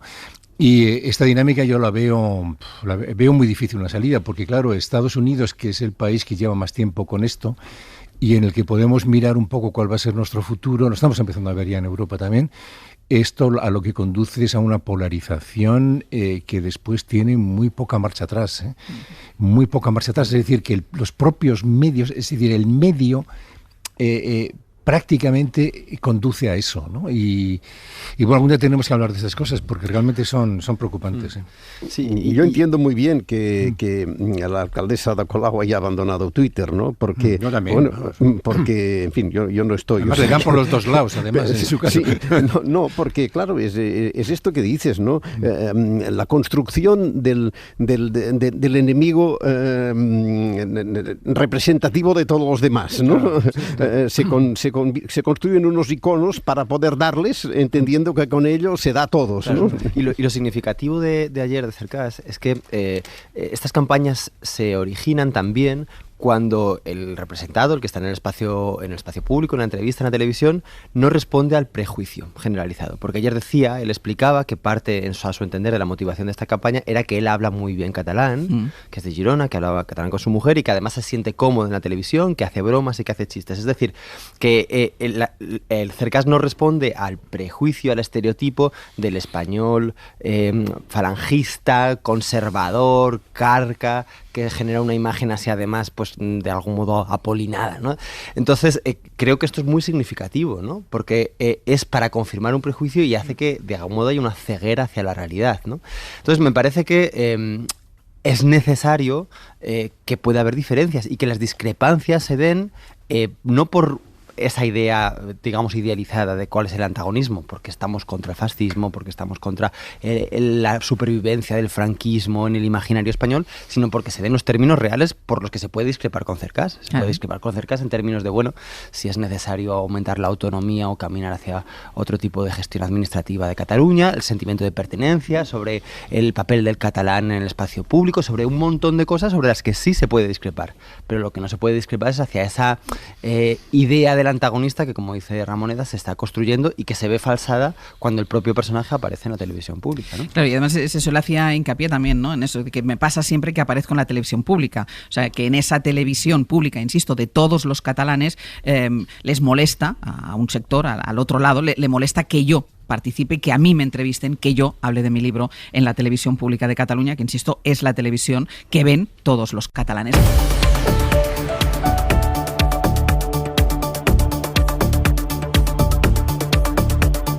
en El Abierto, Fernando Vallespín, Josep Ramoneda y Gonzalo Velasco. Hoy era el día en el que estaba previsto que llegaran a nuestro país esas 300.000 dosis de la vacuna de Janssen. Además, había mucha expectación ante su llegada porque es una vacuna de un solo pinchazo, de una sola inyección. No hace falta poner una al cabo de unas semanas. Y al final, bueno, pues ayer supimos que se paraliza esta llegada de estas dosis de la vacuna de Janssen, no solo en España, sino también en toda Europa. Mariola Lourido, buenos días. Buenos días, Ángeles. Se paraliza porque Estados Unidos, donde ya se han suministrado 7 millones de dosis, ahora mismo está investigando la posible relación entre 6 casos de trombos ante estos 7 millones de dosis que se han suministrado. Sí, y el gobierno aquí, bueno, pues está expectante, ¿no? Decía ayer la ministra Darias en el Senado que estaban expectantes, pendientes de las explicaciones de los pasos que van a dar ahora las autoridades sanitarias de Estados Unidos en torno a esa investigación, de las decisiones que tomen. Sanidad dice que está en contacto con la Agencia Europea del Medicamento, con el resto de los países, con la propia Janssen, pero tampoco sabe el Ministerio cuándo va a reanudar la farmacéutica la distribución de las dosis a Europa, suministro que canceló tan pronto Estados Unidos paró la vacunación. Y nos preguntamos hasta qué punto la parada de Janssen va a desbaratar o puede desbaratar el calendario que fijó Pedro Sánchez, puede comprometer el objetivo de vacunar al 70% de la población a finales de verano. Pues evidentemente, Ángeles, depende de lo que dure la suspensión de Janssen. La FDA, la Agencia de Medicamentos estadounidense, dijo ayer que esperaba, ¿no?, que esto se resolviese en cuestión de días. Ya veremos si es una cuestión de días, de semanas. También se desconoce cuál va a ser la decisión final que van a tomar, ¿no? Si habrá finalmente alguna medida de precaución para algún perfil algún de riesgo. Segmento de la población. Claro, porque todos esos casos afectan a mujeres y menores de 60 años, ¿no? En fin, que la primera consecuencia, la campaña de vacunación con Janssen se retrasa. España iba a recibir hoy las primeras 300.000 dosis. Se iban a destinar a los mayores de 70 a 79 años. Están previstas para este trimestre 5,5 millones de dosis, 17 millones en total hasta el final del verano, hasta septiembre. Como es monodosis, como es de un solo pinchazo, como recuerdas, esta vacuna, pues evidentemente había generado muchísimas esperanzas, grandes expectativas para completar la inmunidad colectiva, para vacunar en verano a esos 33 millones de personas, es decir, 33 millones de personas. Si son 17 millones de dosis, un solo pinchazo, es decir, que con Janssen se podrían vacunar a la mitad de esos 33 millones. Hoy hay Consejo Interterritorial, supongo que también se va a poner sobre la mesa petición de algunas comunidades, por ejemplo Cataluña, ¿no?, que dice, vamos a retrasar la segunda dosis de Pfizer para que con las que tenemos podamos inmunizar al menos con una dosis al mayor número de población posible. Sí, la consellera lleva varias reuniones insistiendo en esta propuesta, ¿no?, en retrasar las segundas dosis de Pfizer para acelerar la campaña, para vacunar a más gente, para hacerlo más rápido. De hecho, lo han hecho en otros países europeos. Sí. A ver, Francia e Italia, y el primero que lo hizo fue el Reino Unido y no ha pasado nada. De hecho, la inmensa mayoría de las 44, creo recordar, millones de personas que tienen vacunadas allí, la inmensa mayoría es con una sola dosis. Los estudios dicen que con una sola dosis, la primera, se puede alcanzar con Pfizer, por ejemplo, una inmunidad del 80%, e incluso algún estudio dice del 90%. Este es uno de los asuntos. Evidentemente, volverá a insistir Cataluña en esta propuesta ante este contratiempo, que no sabemos cuánto va a durar. Ahora mismo estamos en completa incertidumbre con el tema de Janssen. Veremos si aclara algo en su comparecencia esta mañana en el Congreso el presidente Sánchez.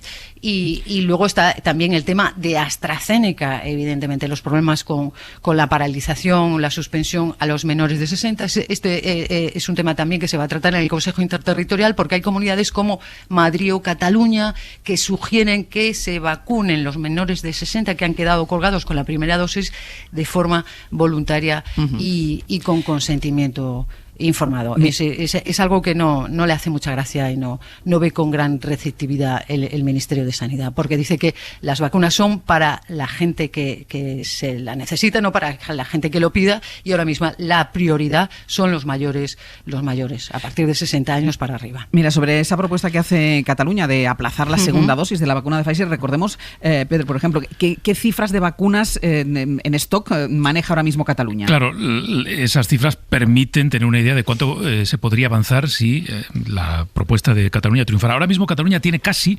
400.000 dosis de vacunas por poner. No todas son de Pfizer, pero Pfizer es la que ha entregado un mayor número de dosis, ¿no? Hasta el momento, por lo tanto, la mayoría cabe pensar que sean de Pfizer. Solo de Pfizer en toda España, no en Cataluña, hay por poner, en el informe de ayer, 1.200.000 dosis aproximadamente. Eso permite hacerse una idea de cuánto se podría avanzar más si efectivamente se retrasara la inyección de la segunda dosis, tal y como pide Cataluña.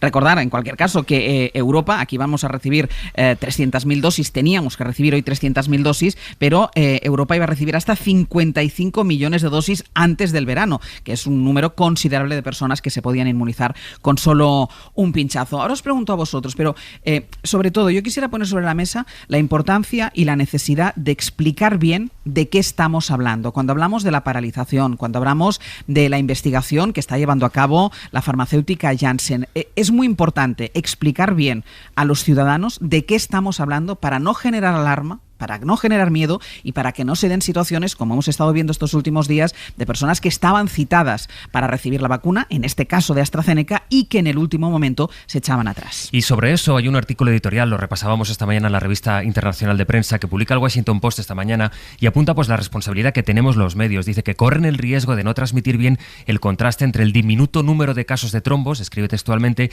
y la abrumadora efectividad de la vacuna en cuanto a prevenir enfermedades y muertes. Y este mismo periódico tiene un gráfico en el que se van apareciendo puntos grises, millones, inmensidad de puntos grises, que son las vacunas que se ponen, y de vez en cuando pues aparece 1, 2, así hasta 6 puntos azules, que son los casos de trombos que, recordemos, son los que se están investigando. Hoy esta infografía, que es realmente muy, muy gráfica, en el Washington Post. Es muy importante, Gonzalo, ¿no? Ponerlo en su contexto, de qué estamos hablando exactamente. Claro, porque la pregunta, creo, a la que hay que responder es ¿por qué se ha detenido la administración, el proceso de administración de esta vacuna, cuando la evidencia estadística confirma la del caso clínico? Es decir, el caso clínico había dicho esto no es peligroso porque hay un tanto por ciento muy bajo de casos de riesgo.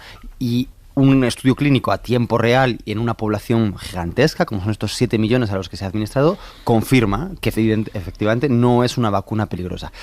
Si se ha parado entonces es porque se estará tratando de aislar alguna predisposición que el organismo, que esto es difícil de entender, pero... Decían que los 6 casos de trombos, claro, por ejemplo, se habían dado en mujeres de 16 a 45 años, 18 a 45 años. Se está intentando generar un caso más para añadir una precaución específica. En ese sentido, primero, hay que tener precaución, es decir, no hay que tener prudencia a la hora de hacer afirmaciones alarmantes, porque esto no quiere decir que ahora de repente esta vacuna vaya a generar más casos conflictivos, no, sí va a seguir siendo la misma vacuna segura, y además creo que también tenemos que tener una cierta tranquilidad, porque creo que esto apunta a que tarde o temprano se va a volver a administrar la vacuna, ¿no?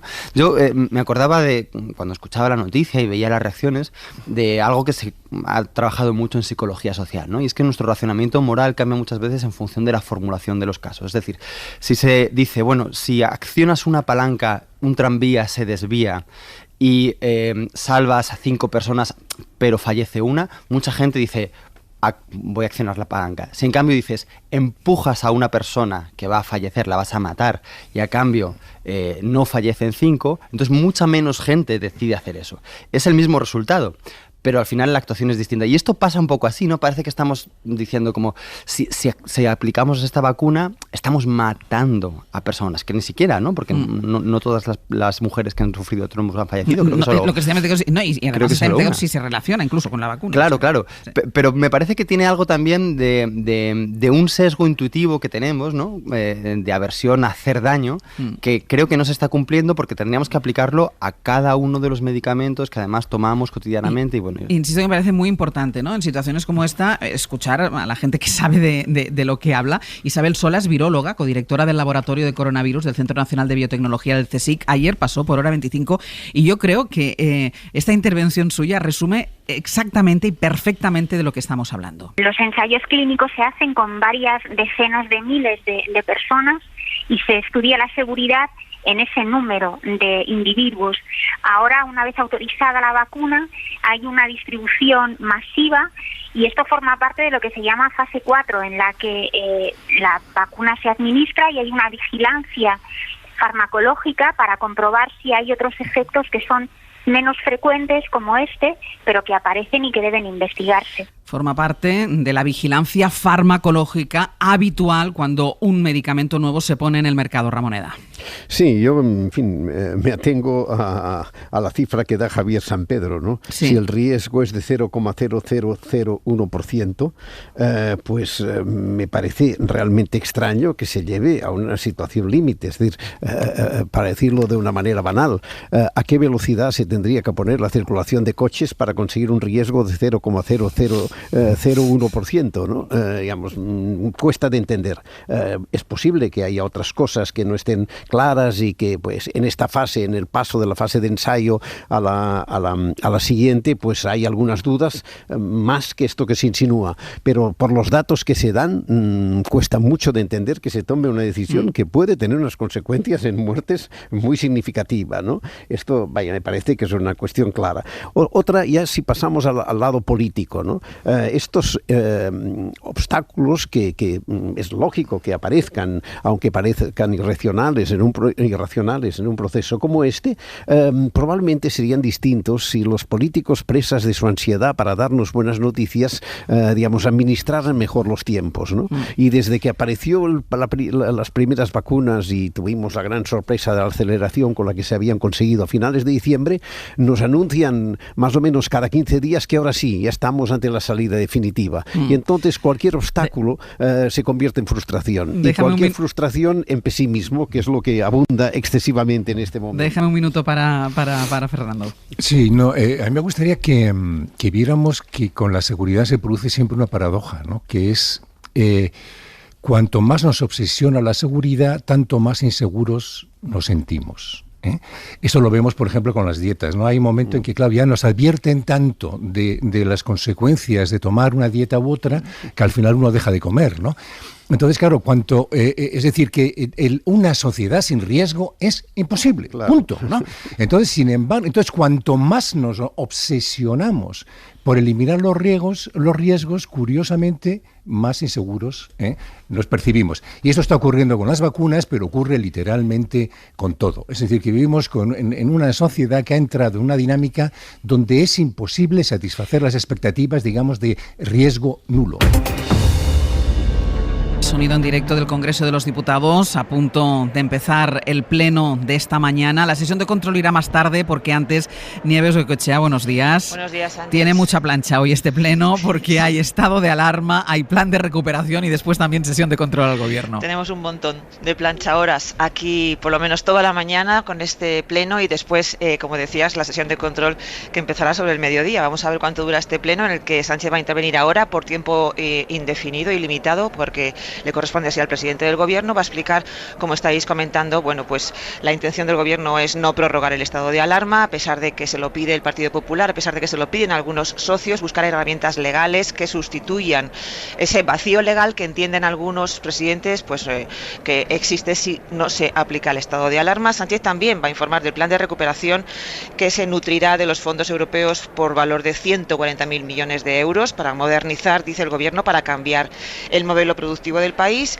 y veremos también las posiciones de unos y otros. Algunos socios como Bildu y otros del Gobierno pues explican que debería prorrogarse ese estado de alarma, buscar esa herramienta legal que sustituya a ese estado de alarma. Sánchez tiene tiempo limitado, luego los portavoces de mayor a menor, empezará Casado, el resto de los demás tendrán 15 minutos también de intervención, les contestará Sánchez y después habrá una réplica de 5 minutos, pero como todo, y siempre pasa, Ángels, esto se va a alargar en el tiempo, así que estaremos aquí toda la mañana. Será interesante interesante también conocer la intervención de Pablo Casado, porque te decías, el PP le pide la prórroga de estado de alarma. Bueno, se lo piden algunos presidentes autonómicos, porque Génova no sé si está en la misma posición. Por eso será interesante a ver el principal líder de la oposición, que se opuso a la última prórroga del estado de alarma, a ver qué dice ahora ante la petición que hacen presidentes autonómicos del propio partido, del partido. Como Feijóo mismo, que ayer lo dijo, ¿no? Exacto.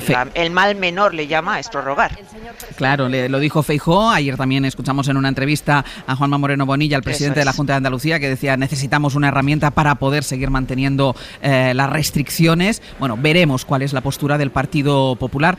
Sube ya a la tribuna Pedro Sánchez. Vamos a ver por dónde empieza. De todo lo que tiene, le vemos manejando muchos folios, así que miedo nos da. Esto va para largo. Vamos a escuchar el inicio de su intervención. Se quita la mascarilla, Ángels, y ya. Señora presidenta, señorías, buenos días. Hoy, 14 de abril, se cumplen 90 años de la proclamación de la Segunda República.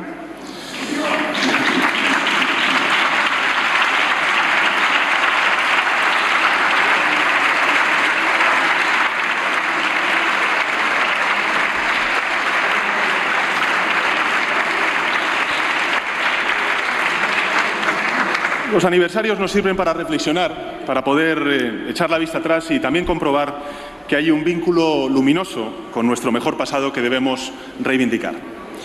Aquella república, como escribió Santos Juliá, era, y cito textualmente, un régimen democrático, con el Parlamento como centro de vida política, sufragio limpio y el fin del poder político de los caciques.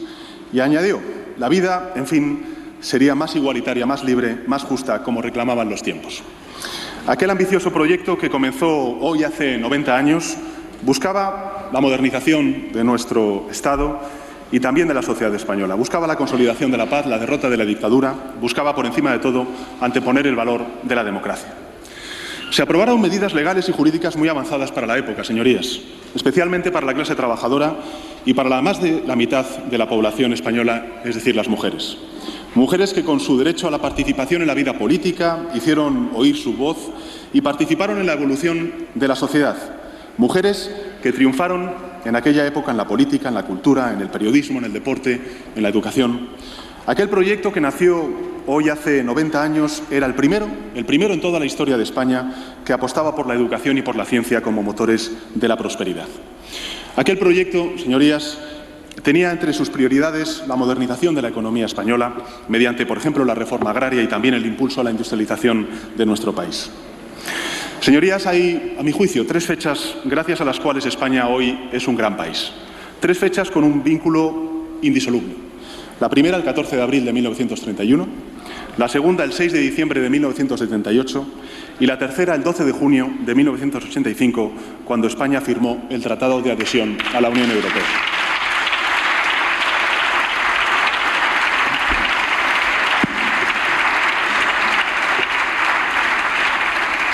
Tres saltos hacia adelante en la modernización, en el progreso y la igualdad de los españoles y españolas, aunque el primero, pues, lógicamente, se viera frustrada, como todos sabemos, por el golpe de Estado de 1936. Pero, en definitiva, democracia, Constitución y Europa. 90 años después, los relojes no se detienen. Será el valor de la democracia, será la pujanza de la Constitución, será el proyecto europeo lo que prevalezca de nuevo frente al odio y frente al enfrentamiento.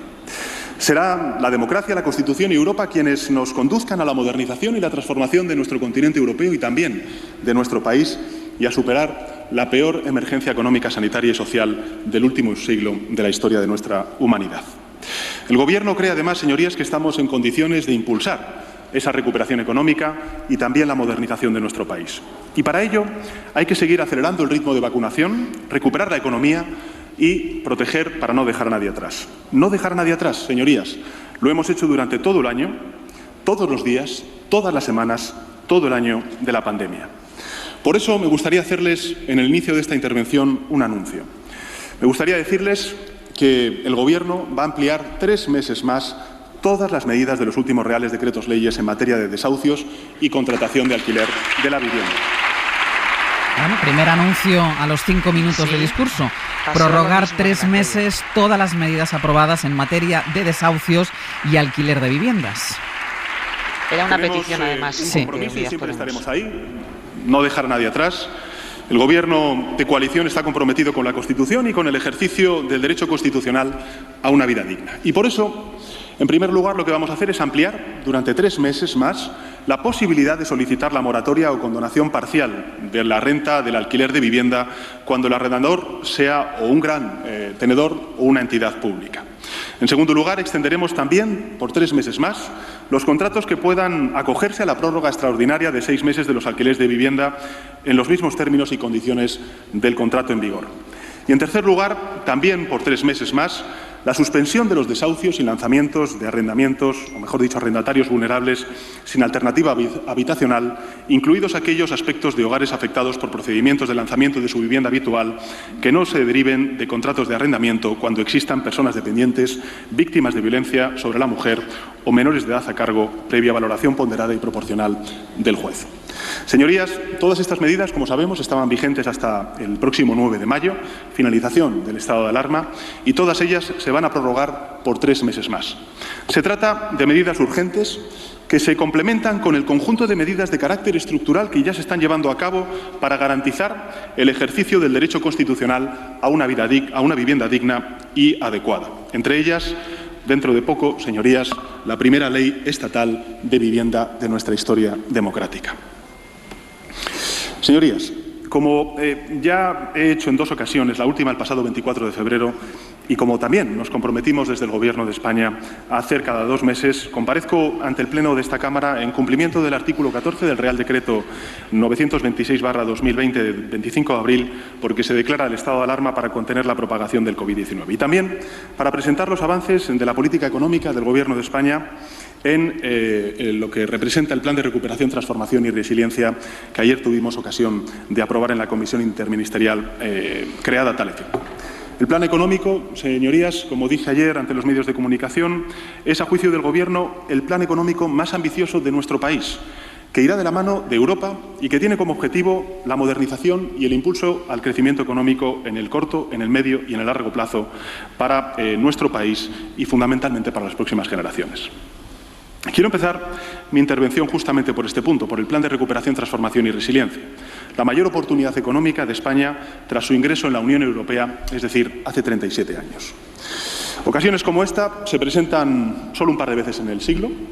España no va a desaprovechar esta oportunidad, señorías.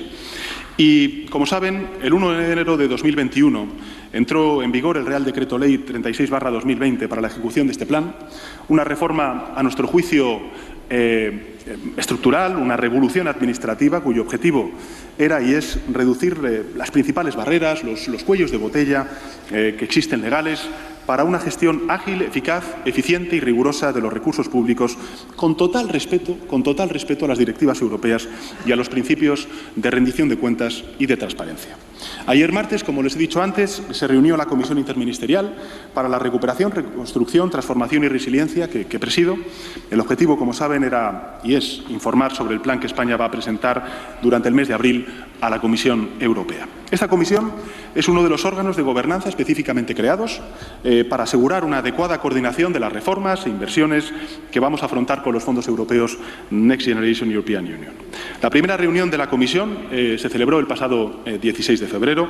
En esa ocasión pues nos centramos en los avances de la elaboración, la negociación del plan con las instituciones comunitarias, en el diseño de los instrumentos para su gestión, la coordinación, el seguimiento, el control.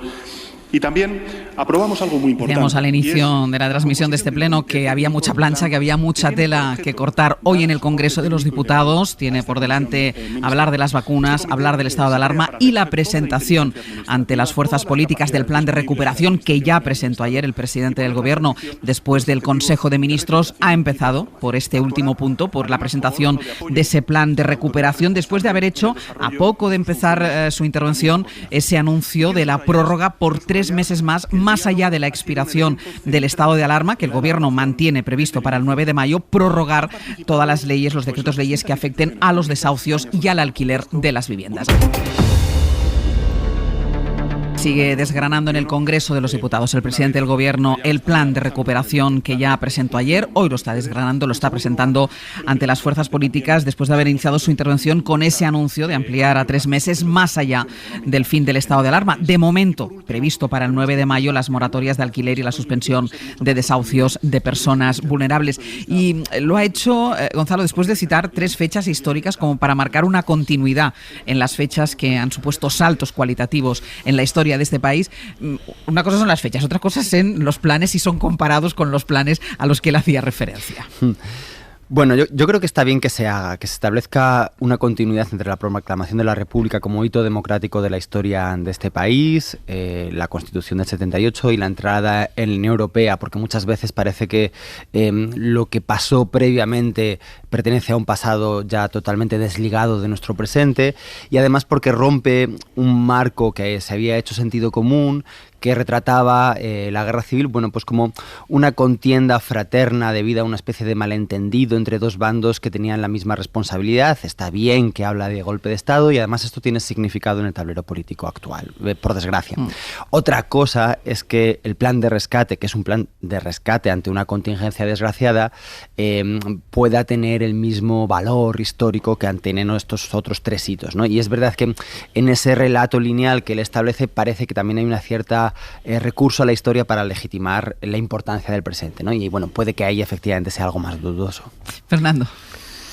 Hombre, no sé, yo creo que no es comparable el momento actual con los anteriores, ¿no? La entrada en la Unión Europea significó que salíamos ya por fin de esa maldita autarquía, ¿no?, en la que nos había metido el franquismo. La Constitución del 78 puso fin a la escisión de España en 2, ¿no?, que venía de la guerra civil, y bueno, la República pues fue seguramente el proceso de modernización más importante que tuvo lugar en España, solamente comparable al que vimos en los años 80, 90, ¿no?, sobre todo en lo que se refiere a temas de valores, ¿no? A mí lo que me preocupa es que si efectivamente, bueno, muy bien, esto no es tan importante como lo anterior, pero sí es muy relevante.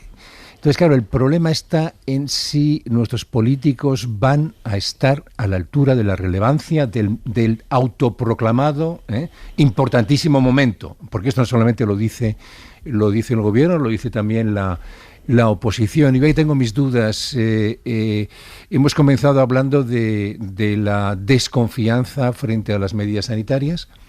Y ahora lo que no me gustaría es que habláramos de la desconfianza frente a las medidas económicas, las medidas políticas, etcétera. Es decir, lo que necesitamos es confianza, poder confiar en alguien. Así que, por favor, vamos a ver qué espectáculo nos dan para ver si podemos de una vez por todas poder confiar en ellos o no.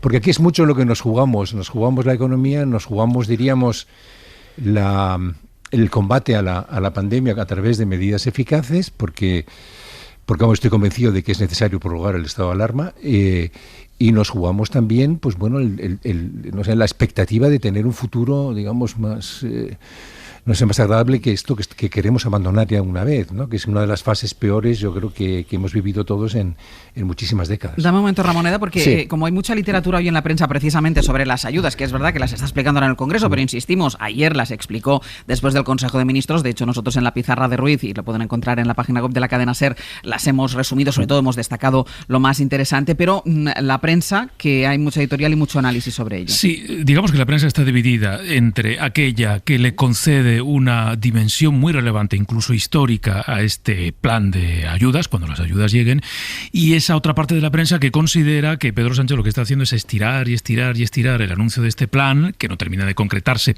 digamos, en lo fáctico, porque el dinero no llega para hacer propaganda. De lo primero, destaco el artículo, la reflexión de Vidal Folk en El País, porque él viene a decir, hemos pasado de tener dudas de si seríamos capaces de contar con proyectos suficientes, viables y sólidos para gastar ese dinero, a tener quizá más proyectos que implican gastar más dinero del que vamos a recibir. Y además, lo que dice Vidal Folk es que este dinero que llegará de Europa va a permitir que el mundo empresarial español haya dado o pueda dar en un futuro más o menos inmediato un salto cualitativo, porque le ha obligado a replantearse sus líneas de negocio, sus planes de negocio, sus planes de viabilidad y el futuro, ¿no? La Vanguardia también dice que ojo con cometer errores que serían muy graves, porque vamos a desplegar la mayor cantidad de dinero en el menor tiempo tiempo posible de la historia reciente de este país. Y hay que reunir a todo el talento privado y público, dice, nacional e internacional, para que no se quede dinero por el camino o no se triunfe la aplicación del plan. Y luego está quienes, por ejemplo, El Mundo, por ejemplo, a veces consideran que lo de ayer fue un acto más de propaganda. La portada del Mundo va por ahí, un acto de propaganda de Pedro Sánchez sobre un plan que no puede concretar. Y en el diario ABC, en su editorial, son críticos con Pedro Sánchez del que dicen, vienen a decir, Pedro Sánchez no se caracteriza por tener, digamos, cierto apego a los medios, a responder ante los medios. Si en 8 días ha comparecido 3 veces en rueda de prensa, es que está utilizando este plan y está utilizando las ruedas de prensa para hacer propaganda en un momento en el que, dice ABC, los sondeos le pueden estar diciendo que en Madrid no les va bien. Ramoneda. Sí, bueno, las especulaciones sofísticas de determinada prensa derecha son realmente peculiares, ¿no?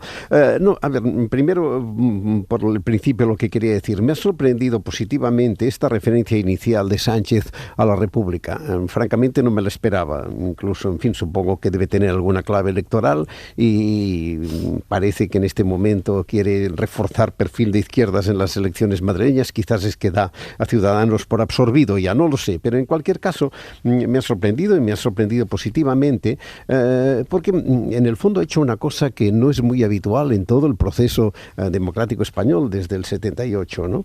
Que es, digamos, empalmar la democracia actual con la democracia republicana, ¿no? De hecho, todos sabemos, solo hay un acontecimiento institucional que vinculó estas dos cosas en el momento de transición, que fue el reconocimiento por parte de Suárez, de Tarradellas, como presidente de la Generalitat de Cataluña. Es el único elemento de no ruptura entre los dos momentos, ¿no? Por tanto, me parece curioso, interesante que lo haya traído en este momento Sánchez, con eso, 14 de abril la democracia, 6 de diciembre 68 Constitución, entrada en Europa, pues eso, Europa, y a partir de aquí las bases sobre los que se tendría que construir esta nueva recuperación, ¿no? Que tal como la presenta Sánchez podría ser atractiva. Ahora bien, cuando pasamos del plan a la ejecución, aquí me temo que tendremos que ser muy cuidadosos, preguntar mucho, mirar mucho y exigir mucha transparencia, porque se me hace difícil pensar que no haya grandes sombras de oscuridad.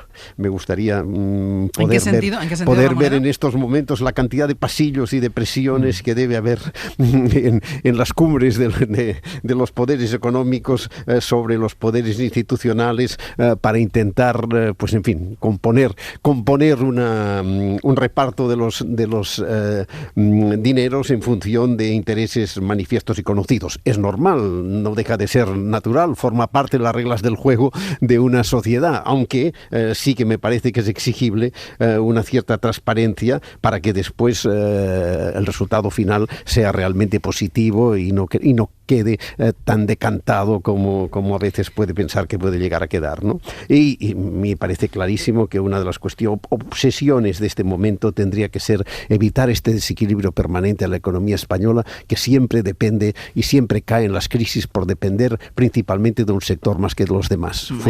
Fue de la construcción en 2008, ha sido del turismo ahora, pues a ver si conseguimos que todo esto sirva para reequilibrar un poco la economía española. Este control del dinero que se reciba, de cómo se va a invertir, fue uno de los puntos, Gonzalo, de discrepancia precisamente entre los dos socios de gobierno de coalición. Claro. Pensemos, en relación a lo que decía ahora Ramoneda, que este es el motivo por el que cayó el gobierno de coalición de Italia, sí, ¿no? ¿Qué hacer con el dinero? Es algo tan relevante como esto. Es verdad que un plan de reconversión industrial y de transformación de la economía no es solamente una justaposición de partidas presupuestarias, ¿no? Que es lo que se presentó ayer. Todavía está por saber cuál es el plan. Y en ese sentido, aunque las cantidades pueden darnos pistas, todavía queda mucho por saber, ¿no?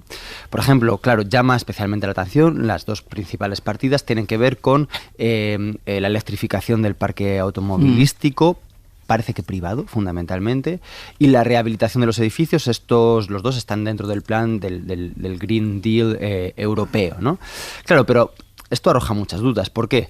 Porque no solamente se trata, por ejemplo, de incentivar la demanda, bajando precios o dando ayudas, porque esto podría de nuevo introducir barreras de entrada para clases trabajadoras a la hora de comprar automóviles. primero tenemos que asegurarnos cosas como que verdaderamente se reconviertan fábricas. La de Nissan, que se había anunciado que iba a empezar a fabricar baterías en la zona franca de Barcelona, todavía está pendiente.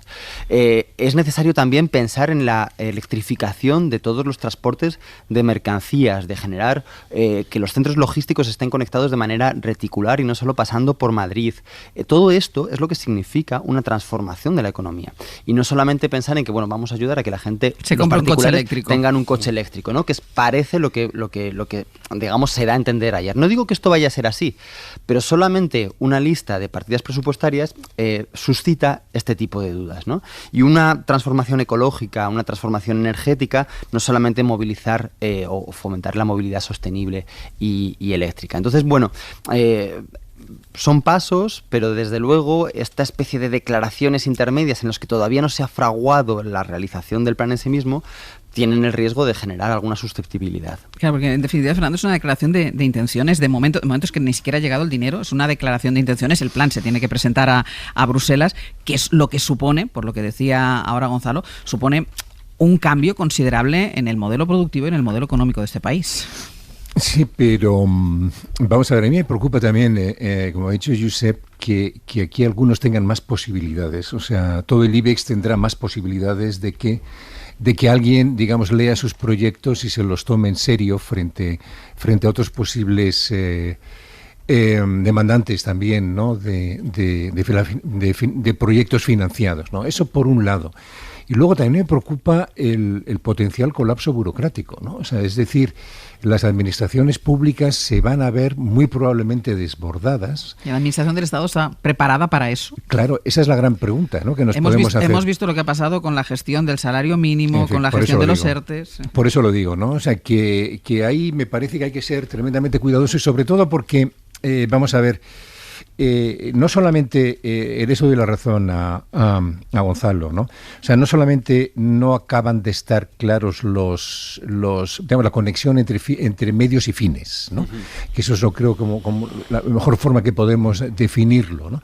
Sino que tampoco está claro realmente, digamos, cómo permitir que los medios no nos fallen a la hora de la consecución de fines, ¿no?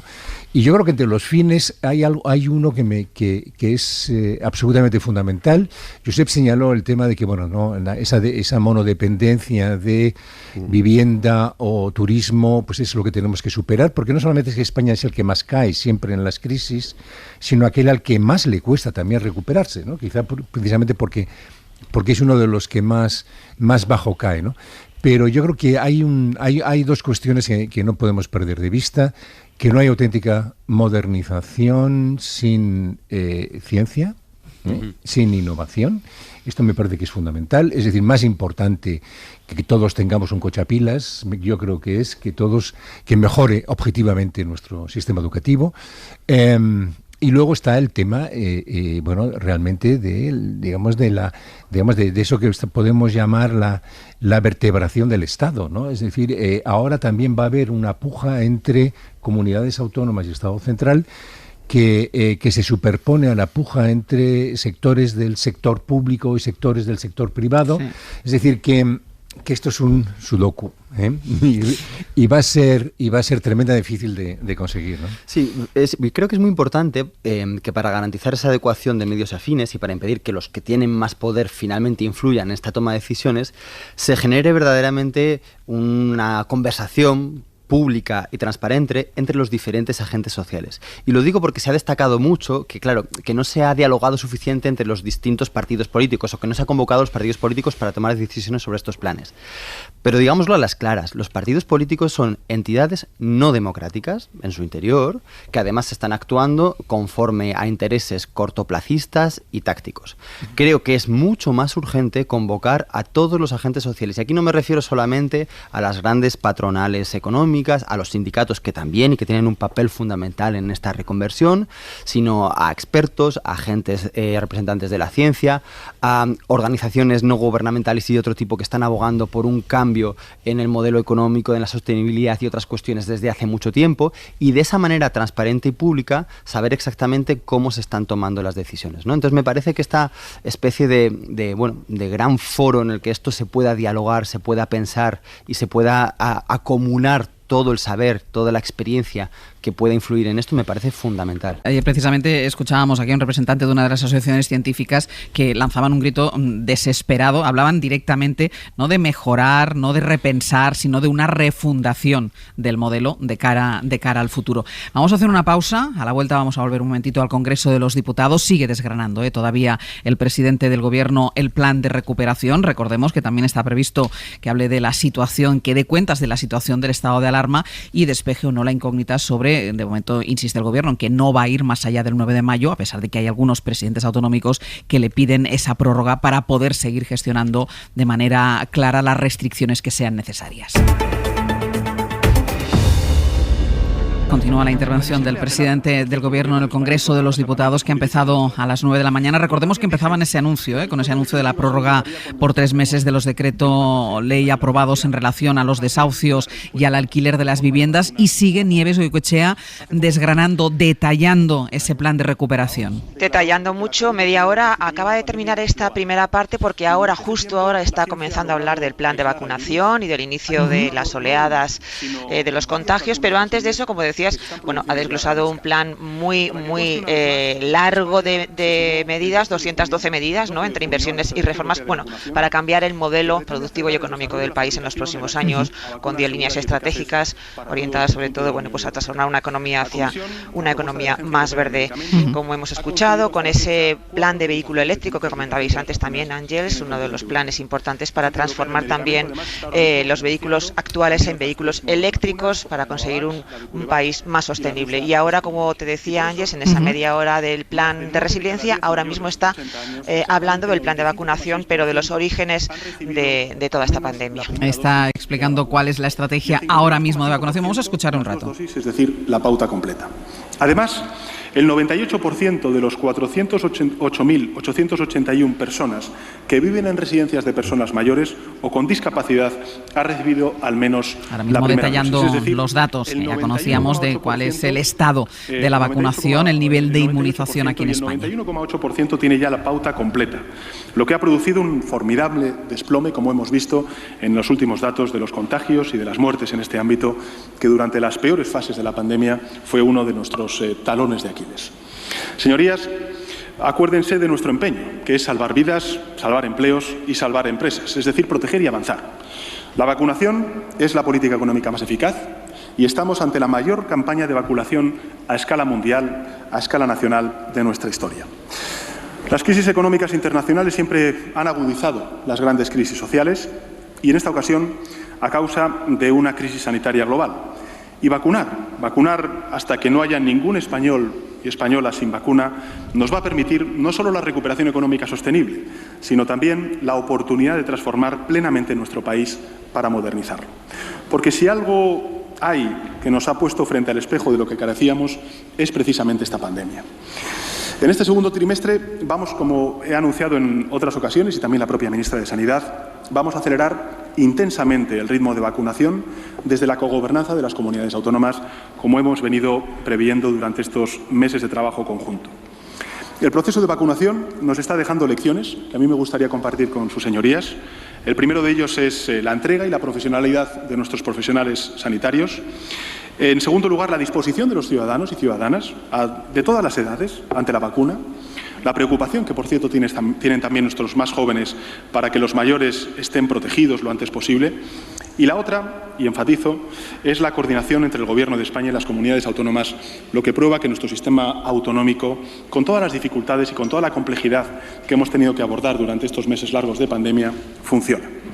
Gracias a este trabajo conjunto y a pesar de la complejidad y la urgencia del desafío que tenemos por delante, España se sitúa hoy entre los países de la Unión Europea con mejor desempeño en la vacunación y en cabeza de los de mayor población como Alemania, Francia, Polonia o Italia. Y quiero, en este sentido, expresar desde esta tribuna mi gratitud a todas las personas que están participando de esta histórica e ingente tarea. A todas ellas. De momento, por la pista que va dando, mantiene porque se sigue refiriendo al ritmo de vacunación en este trimestre que ha iniciado este mes, con lo cual parece ser, de momento no ha hecho ninguna referencia. El ritmo de vacunación se va a acelerar durante el mes de abril y cada vez vamos a mejorar el ritmo al anterior. Vamos a avanzar a mayor ritmo y cumpliremos el objetivo que se ha propuesto toda Europa, que es llegar al 70% de las personas vacunadas a finales de este verano. De momento ya se han administrado, según los datos del Ministerio de Sanidad, 11.073.657 dosis, es decir, el 81,5% de las entregadas. Ya hay 3.136.091 personas con pauta completa, es decir, con 2 dosis. El 16,7% de la población, casi 8 millones, ya ha recibido al menos una dosis. Pero nuestro verdadero éxito, insisto, llegará cuando toda la población española esté totalmente protegida. Nuestro mayor deseo es, lógicamente, seguir salvando vidas y defender la salud pública de todos y de todas. Si agilizamos el ritmo de vacunación y cumplimos con los objetivos, esta semana, como he dicho en reiteradas ocasiones, vamos a lograr tener a más personas vacunadas con pauta completa que personas oficialmente contagiadas por COVID-19. También lograremos llegar a los 5 millones de personas vacunadas el próximo 3 de mayo aproximadamente. En la primera semana del mes de junio llegaremos a los 10 millones de vacunados. En la semana del 14 de junio, 15 millones de personas vacunadas. En la semana del 19 de julio rebasaremos los 25 millones de personas vacunadas y a finales del mes de agosto, como decía anteriormente, conseguiremos que el 70% de la población española esté inmunizada. Todos los datos que ha venido dando hasta ahora, por tanto, nada cambia con la pausa de Janssen. Hay la pausa de Janssen, el cambio también que ha habido en el suministro de AstraZeneca y en el retraso de la llegada de vacunas de AstraZeneca, que son ninguna referencia a eso de que son dos elementos que interfieren en este proceso de vacunación, o por mucho tiempo o por poco tiempo, esto todavía no lo sabemos, porque en cualquier caso interfieren, pero mantiene el presidente del Gobierno los mismos datos, las mismas cifras que ya dio en su momento en su comparecencia, con esos 33 millones de españoles inmunizados a finales del mes de agosto, que supone el 70% de la población inmunizada, que es el objetivo a alcanzar. Enorme de administración superior a los 3,5 millones de dosis semanales. Los retrasos que lógicamente se han producido a lo largo de estos meses, como saben ustedes, los retrasos en los plazos estimados se han debido principalmente a los retrasos en las entregas de dosis. Y el orden de vacunación se ha realizado siempre en función de los criterios éticos y también en base a la evidencia científica. De hecho, la estrategia de vacunación frente al COVID-19 en España, aprobada a principios del mes de diciembre y trabajada desde el mes de septiembre con las comunidades autónomas, ha alcanzado su 5ª actualización, con el fin de definir nuevos grupos prioritarios de población e incorporar las nuevas vacunas disponibles. Queda pendiente, lógicamente, una nueva actualización de esta estrategia para recoger los últimos cambios introducidos en relación con la vacuna de AstraZeneca. La modificación principal es que la Comisión de Salud Pública resolvió el pasado 8 de abril que esta vacuna se inoculara únicamente en la franja de edad comprendida entre los 60 y 65 años. ¿Qué quiero decir con esto? Que la estrategia de vacunación no es un procedimiento cerrado, sino que tiene que ser necesariamente un procedimiento vivo. Seguimos cada día, a cada hora, la evolución de las recomendaciones de las autoridades sanitarias y los escenarios, a veces cambiantes, que se producen, tienen lógicamente esa naturaleza. Esta es una estrategia abierta y es un procedimiento vivo. Y nuestro objetivo es vacunar, vacunar y vacunar con total garantía, con absoluta seguridad. ¿Cuál será el próximo escenario? Bueno, pues el próximo escenario será, estas son las previsiones del Gobierno de España, recibir entre abril y junio 38 millones de dosis de las vacunas de Pfizer-BioNTech, AstraZeneca, Moderna y Janssen. Esto supone recibir 3,5 veces más de dosis de vacunas que las recibidas en el primer trimestre del año. Entre mayo y junio, 38 millones de vacunas, de las 4 que están aprobadas, incluida la de Janssen, que ahora mismo está suspendida. Y una vez autorizada y sumando sus dosis al resto de vacunas ya autorizadas por la EMA, entre julio y septiembre, en el tercer trimestre, vamos a esperar recibir 48 millones de dosis. En total, tenemos contratadas, señorías, más de 87 millones de dosis para recibir entre el mes de abril y el mes de septiembre. Y con ello nos vamos a asegurar de que cualquier persona que lo desee pueda estar vacunada en este periodo. En total, señorías, el Gobierno de España ya ha tramitado el acceso a más de 182 millones de dosis de 5 vacunas para este año y para el próximo año. 182 millones de dosis. Señorías, el año 2021 es el año de la vacuna y, por tanto, de la recuperación, el año en el que protegemos para avanzar y no nos vamos a desviar de este empeño. Así, señorías, señora presidenta, hemos llegado hasta aquí desde que el pasado 25 de octubre... No ha hecho ninguna referencia a la paralización, insiste, mantiene exactamente los planes que tenía el Gobierno, las cifras son las mismas que ha dado en sus anteriores comparecencias, sigue hablando de la llegada de las 4 vacunas, de Pfizer, de Moderna, de AstraZeneca y de Janssen, con esa proporción de 38 millones hasta el mes de junio y 48 millones hasta el mes de septiembre. Son 87 millones de vacunas contratadas. Lo que sí ha dicho Ángeles es que la estrategia es una estrategia abierta y viva. Sí. Hasta ahí, y ahí se ha quedado, bueno, pues para ver la posibilidad de que una vacuna se deje de administrar o se vuelva a administrar según las recomendaciones, pero hasta ahí no ha hecho ninguna referencia concreta más allá. De hecho, que la estrategia es cambiante, lo vamos viendo, por ejemplo, ha pasado con la vacuna de AstraZeneca, ante el temor por los casos de trombo relacionados con la vacunación, se modificó la pauta de vacunación en cuanto al segmento de la población al que iba dirigido. Él ha hablado de que ahora mismo se está inoculando al porcentaje, al segmento de población, perdón, entre 60 y 65, es de entre 60 y 69, porque esto es una de las modificaciones que se produjo. Eso primero es verdad que solo fue a los mayores de 60 años hasta 65 y luego se prorrogó hasta los 69 años. Escuchamos por si entra ya en la materia del estado de alarma. De miles de compatriotas. Hace poco más de un año, el pasado 14 de marzo de 2020, aprobamos el primer estado de alarma para superar la primera ola del COVID-19. Y funcionó. Y pasado el 25 de octubre volvimos a aprobarlo, teniendo en cuenta la grave situación en la que nos encontrábamos entonces. En los 14 días anteriores a su aprobación, señorías, nuestro país registraba una incidencia acumulada de casi 362 casos por 100.000 habitantes en 14 días. Y la cifra total de fallecidos ascendía a 34.752 compatriotas, de los cuales 655 correspondían a esta última semana. Hoy nuestro país registra una incidencia acumulada de menos de 200 casos, sin duda alguna esta semana lo vamos a rebasar, por cada 100.000 habitantes, y la cifra total de fallecidos asciende a 76.625 compatriotas, de los cuales 251 corresponden a esta última semana. Las circunstancias son distintas. Es evidente que contamos con más instrumentos, sobre todo y ante todo con vacunas. Y el aceleramiento, por tanto, de la vacunación nos ofrece mayores garantías de resistencia y de superación de la pandemia. Pero lo digo una vez más, no podemos bajar la guardia y comportarnos como si el virus no existiera o hubiera desaparecido. El virus sigue ahí. No hay nada más duro, señorías, para un responsable político que gobernar en el mismo momento en el que ocurre una catástrofe que se lleva por delante miles de vidas. Las miles de vidas y sus familias me van a acompañar siempre en el recuerdo cada día que esté al frente de la presidencia del Gobierno, pero también me van a acompañar cuando ya no lo esté. Y una vez más quiero enviar mis más sentidas condolencias a las víctimas de esta inhumana tragedia.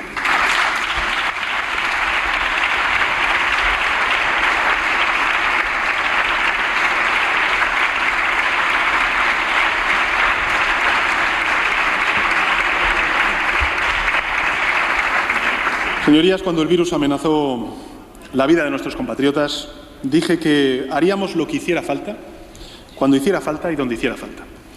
Y más de un año después lo mantengo. El Gobierno cumplió con su propósito de actuar enérgicamente para frenar las consecuencias de la pandemia. 2020 fue, lo he dicho en muchas ocasiones, el año de la ciencia, de la resistencia, de la protección.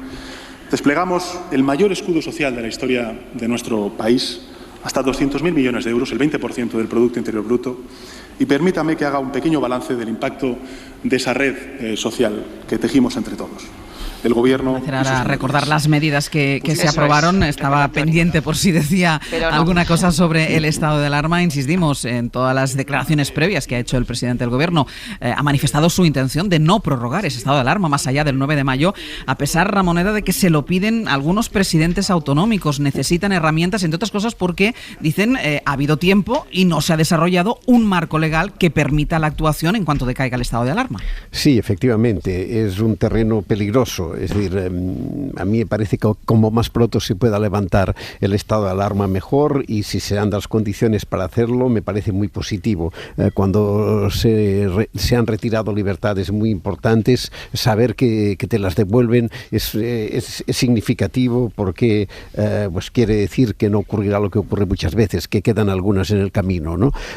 Por eso a mí me preocupa mucho y no me gusta esta insistencia de algunas comunidades autónomas y en algunos momentos de la oposición de pedir que se cambie la legislación y que se afecte, se modifique la ley orgánica de sanidad, dándole contenido que permita hacer determinadas restricciones que ahora serían imposibles en el estado de alarma. Me parece muy peligroso normalizar lo excepcional. Si tenemos unas situaciones de excepcionalidad que requieren una legitimación a través del Parlamento para ponerlas en marcha, pues conservémosla. Los derechos, no dejemos ni un detalle de los derechos que se nos retiraron hace un año incorporados a la legalidad normal, porque esto es normalizar la pérdida de derechos, que siempre tiene que ser excepcional. Me parece que esta es una cuestión clave. Por tanto, en última instancia, yo preferiría, si fuera necesaria, una pequeña prórroga del estado de alarma que no una normalización de la excepcionalidad. Estoy absolutamente de acuerdo, y además me gustaría repetirlo. O sea, necesitamos el estado de alarma para evitar, digamos, un caos jurídico, ¿no? Porque enseguida habrá que adoptar medidas restrictivas, y sin esa garantía, pues, bueno, Dios nos ayude, porque ahí puede haber un conjunto de improvisación y luego otra vez tener que recurrir a los tribunales. Pronunciamientos judiciales, que además han sido, y esto lo hemos vivido, contradictorios en función de la comunidad autónoma. Ese es el problema, que entonces, claro, la inseguridad jurídica es así, que es la peor de las inseguridades, ¿no? Una de las peores. Pero volviendo al discurso del presidente del gobierno, bueno, a mí me está pareciendo demasiado optimista, ¿no? Sí. Con lo cual yo deduzco que una vez más el vivir en una especie de campaña electoral permanente distorsiona la capacidad, diríamos, para poder afrontar los problemas desde una perspectiva más objetiva y más realista, ¿no? Y yo creo que además desde que apareció la pandemia, si hay algo que tenemos claro, es que nunca se ha cumplido ninguna de las previsiones, ¿no? Exceptuando lo de la vacuna. En la vacuna, digamos que es la única excepción que ha habido respecto de las previsiones que se hacían con anterioridad, ¿no? Entonces, a mí me parece, primero, que quizá ha habido un exceso de números, ¿no? Y a mí me parece que la gente no sigue eso. A mí me hubiera gustado algo más cualitativo, ¿no? O sea, cuáles eran los problemas a los que nos teníamos que enfrentar, qué nos decían los expertos, cómo hemos tratado de adaptar, ¿no? Eso que los expertos nos transmitían para poder adoptar las decisiones correctas. O sea, que hubiéramos podido ver un poco, digamos, la capacidad de decisión y bueno, esa parte de la política que yo creo que a todos nos fascina, ¿no? De tener que estar lidiando con problemas del día a día y tener que adoptar decisiones difíciles y poder evaluar esas decisiones, ¿no? Aquí yo creo que cuando nos empiezan a decir que si el 4% de no sé qué edad está vacunado o el otro y tal, eso lo puede hacer otra persona. No necesariamente el presidente del gobierno, ¿no? Claro, el presidente del gobierno tiene que ir a otra cosa. Sánchez tiene una tendencia a hacer intervenciones de director general, no de presidente, y las alarga demasiado y entra en terrenos en que tendrían que entrar otros. En este sentido me ha sorprendido que no haya entrado en un tema, que esta semana ha pasado algo muy importante, que Joe Biden ha declarado un nuevo New Deal. Se ha situado en una situación... Déjame un momento, Ramona, que me pide paso Nieves desde el Congreso. Sí, ha dicho que se puede hacer, bueno, ha habido poca autocrítica en este discurso, como decía, y se puede hacer más, pero jamás se habría actuado con esta contundencia. Ya ha confirmado que queda un mes para que termine el estado de alarma, que no se va a prorrogar y que a partir de ahí, Ángeles, el éxito, ha dicho, depende de la unidad, la coordinación entre todos con las comunidades autónomas y de la responsabilidad individual. Pues se mantiene en esa idea de levantar el estado de alarma el día 9 de mayo. Gonzalo. Claro, parece que sus discursos tienen una especie de función mágica, ¿no? Es como si pronunciarlos va a hacer que la realidad se adapte al discurso. Cuando se requeriría más, como bien decía Fernando, una actitud más cualitativa. Yo no digo que él ya tenga en la cabeza un plan alternativo en caso de que una vacuna falle y falle en ciertos plazos, porque es difícil, porque estamos en una situación incierta y porque seguramente sea necesario mantener la prudencia y tomar las decisiones con certeza sobre la mesa. Pero sí que se puede transmitir la idea de, bueno, en caso de que esto no se pueda cumplir, vamos a asegurarlo por otras vías y por lo tanto todos tenemos que estar convencidos de ello, ¿no? Ese tipo de actitud es mucho más tranquilizadora que un discurso que parece que estaba escrito hace 3 días y a la que se ha hecho una adenda de, bueno, esa idea de, ¿no?, el proceso como ha sido abierto y flexible o abierto y vivo, y ya con eso parece que se integra la realidad o otras realidades como a la que estaba aludiendo Josep, ¿no? O sea, hay otras cosas de las que se puede hablar y me parece que la función de Sánchez muchas veces se confunde. Unas veces parece un gran presidente de la República que nos hablaba, digamos, por encima del bien y del mal, otras veces parece un portavoz técnico, otras veces se enfanga en la pelea parlamentaria. Con la campaña electoral. Claro, no tiene del todo clara cuál es su función. Bueno, pues sigue todavía esa intervención del presidente del gobierno con también este anuncio de última hora, bueno, algo que ya intuíamos, que es que no tiene intención de prorrogar el estado de alarma más allá del 9 de mayo. Empieza la intervención del líder de la oposición, el líder del Partido Popular, Pablo Casado. Mire, señor Sánchez, ¿usted quién se cree que es? Viene aquí a las Cortes Españolas a presentar un plan que, según en sus palabras, es lo más importante que ha pasado en el último siglo. Según en su informe, lo van a pagar nuestros nietos y nuestros hijos hasta el 2058. Viene a incumplir una resolución que es el artículo 18.4 del propio reglamento del mecanismo de recuperación y resiliencia, que dice que se tiene que dar cuentas a las autoridades y tiene que pactarse con los agentes implicados. Y pone ayer su vicepresidenta un tuit a las 8 de la noche para colgar en las redes 200 páginas del plan de recuperación. ¿Pero usted dónde se cree que está? ¿Pero usted cree que es normal que venga a la representación de la soberanía nacional a decir que, oiga, mire, no, primero no voy a detallar las reformas porque estoy en campaña electoral, claro, y ya sabemos lo que va a venir, luego diré algo de ello. Segundo, voy a retrasar un poco más la concreción presupuestaria porque me viene mejor que esté ya en plena campaña electoral. Y eso sí, voy a esperar a que los expertos y al diálogo social me digan qué reformas tengo que aprobar. Oiga, ¿es que los expertos van a pagar todo lo que usted se está comprometiendo y que no es dinero suyo, sino dinero de los españoles que trae Europa? No, lo vamos a pagar nosotros, los españoles, con los representantes de la soberanía nacional en estas Cortes, que son los que tienen que aprobar ese plan de recuperación. Mire, señor Sánchez, el Estado moderno se fundamenta en el monopolio de la fuerza y en la hacienda. Por eso usted trae aquí sus presupuestos. Más le gustaría no tener que pasar por las orcas caudinas de una Cámara parlamentaria. Más le gustaría gobernar en otro tipo de sistema.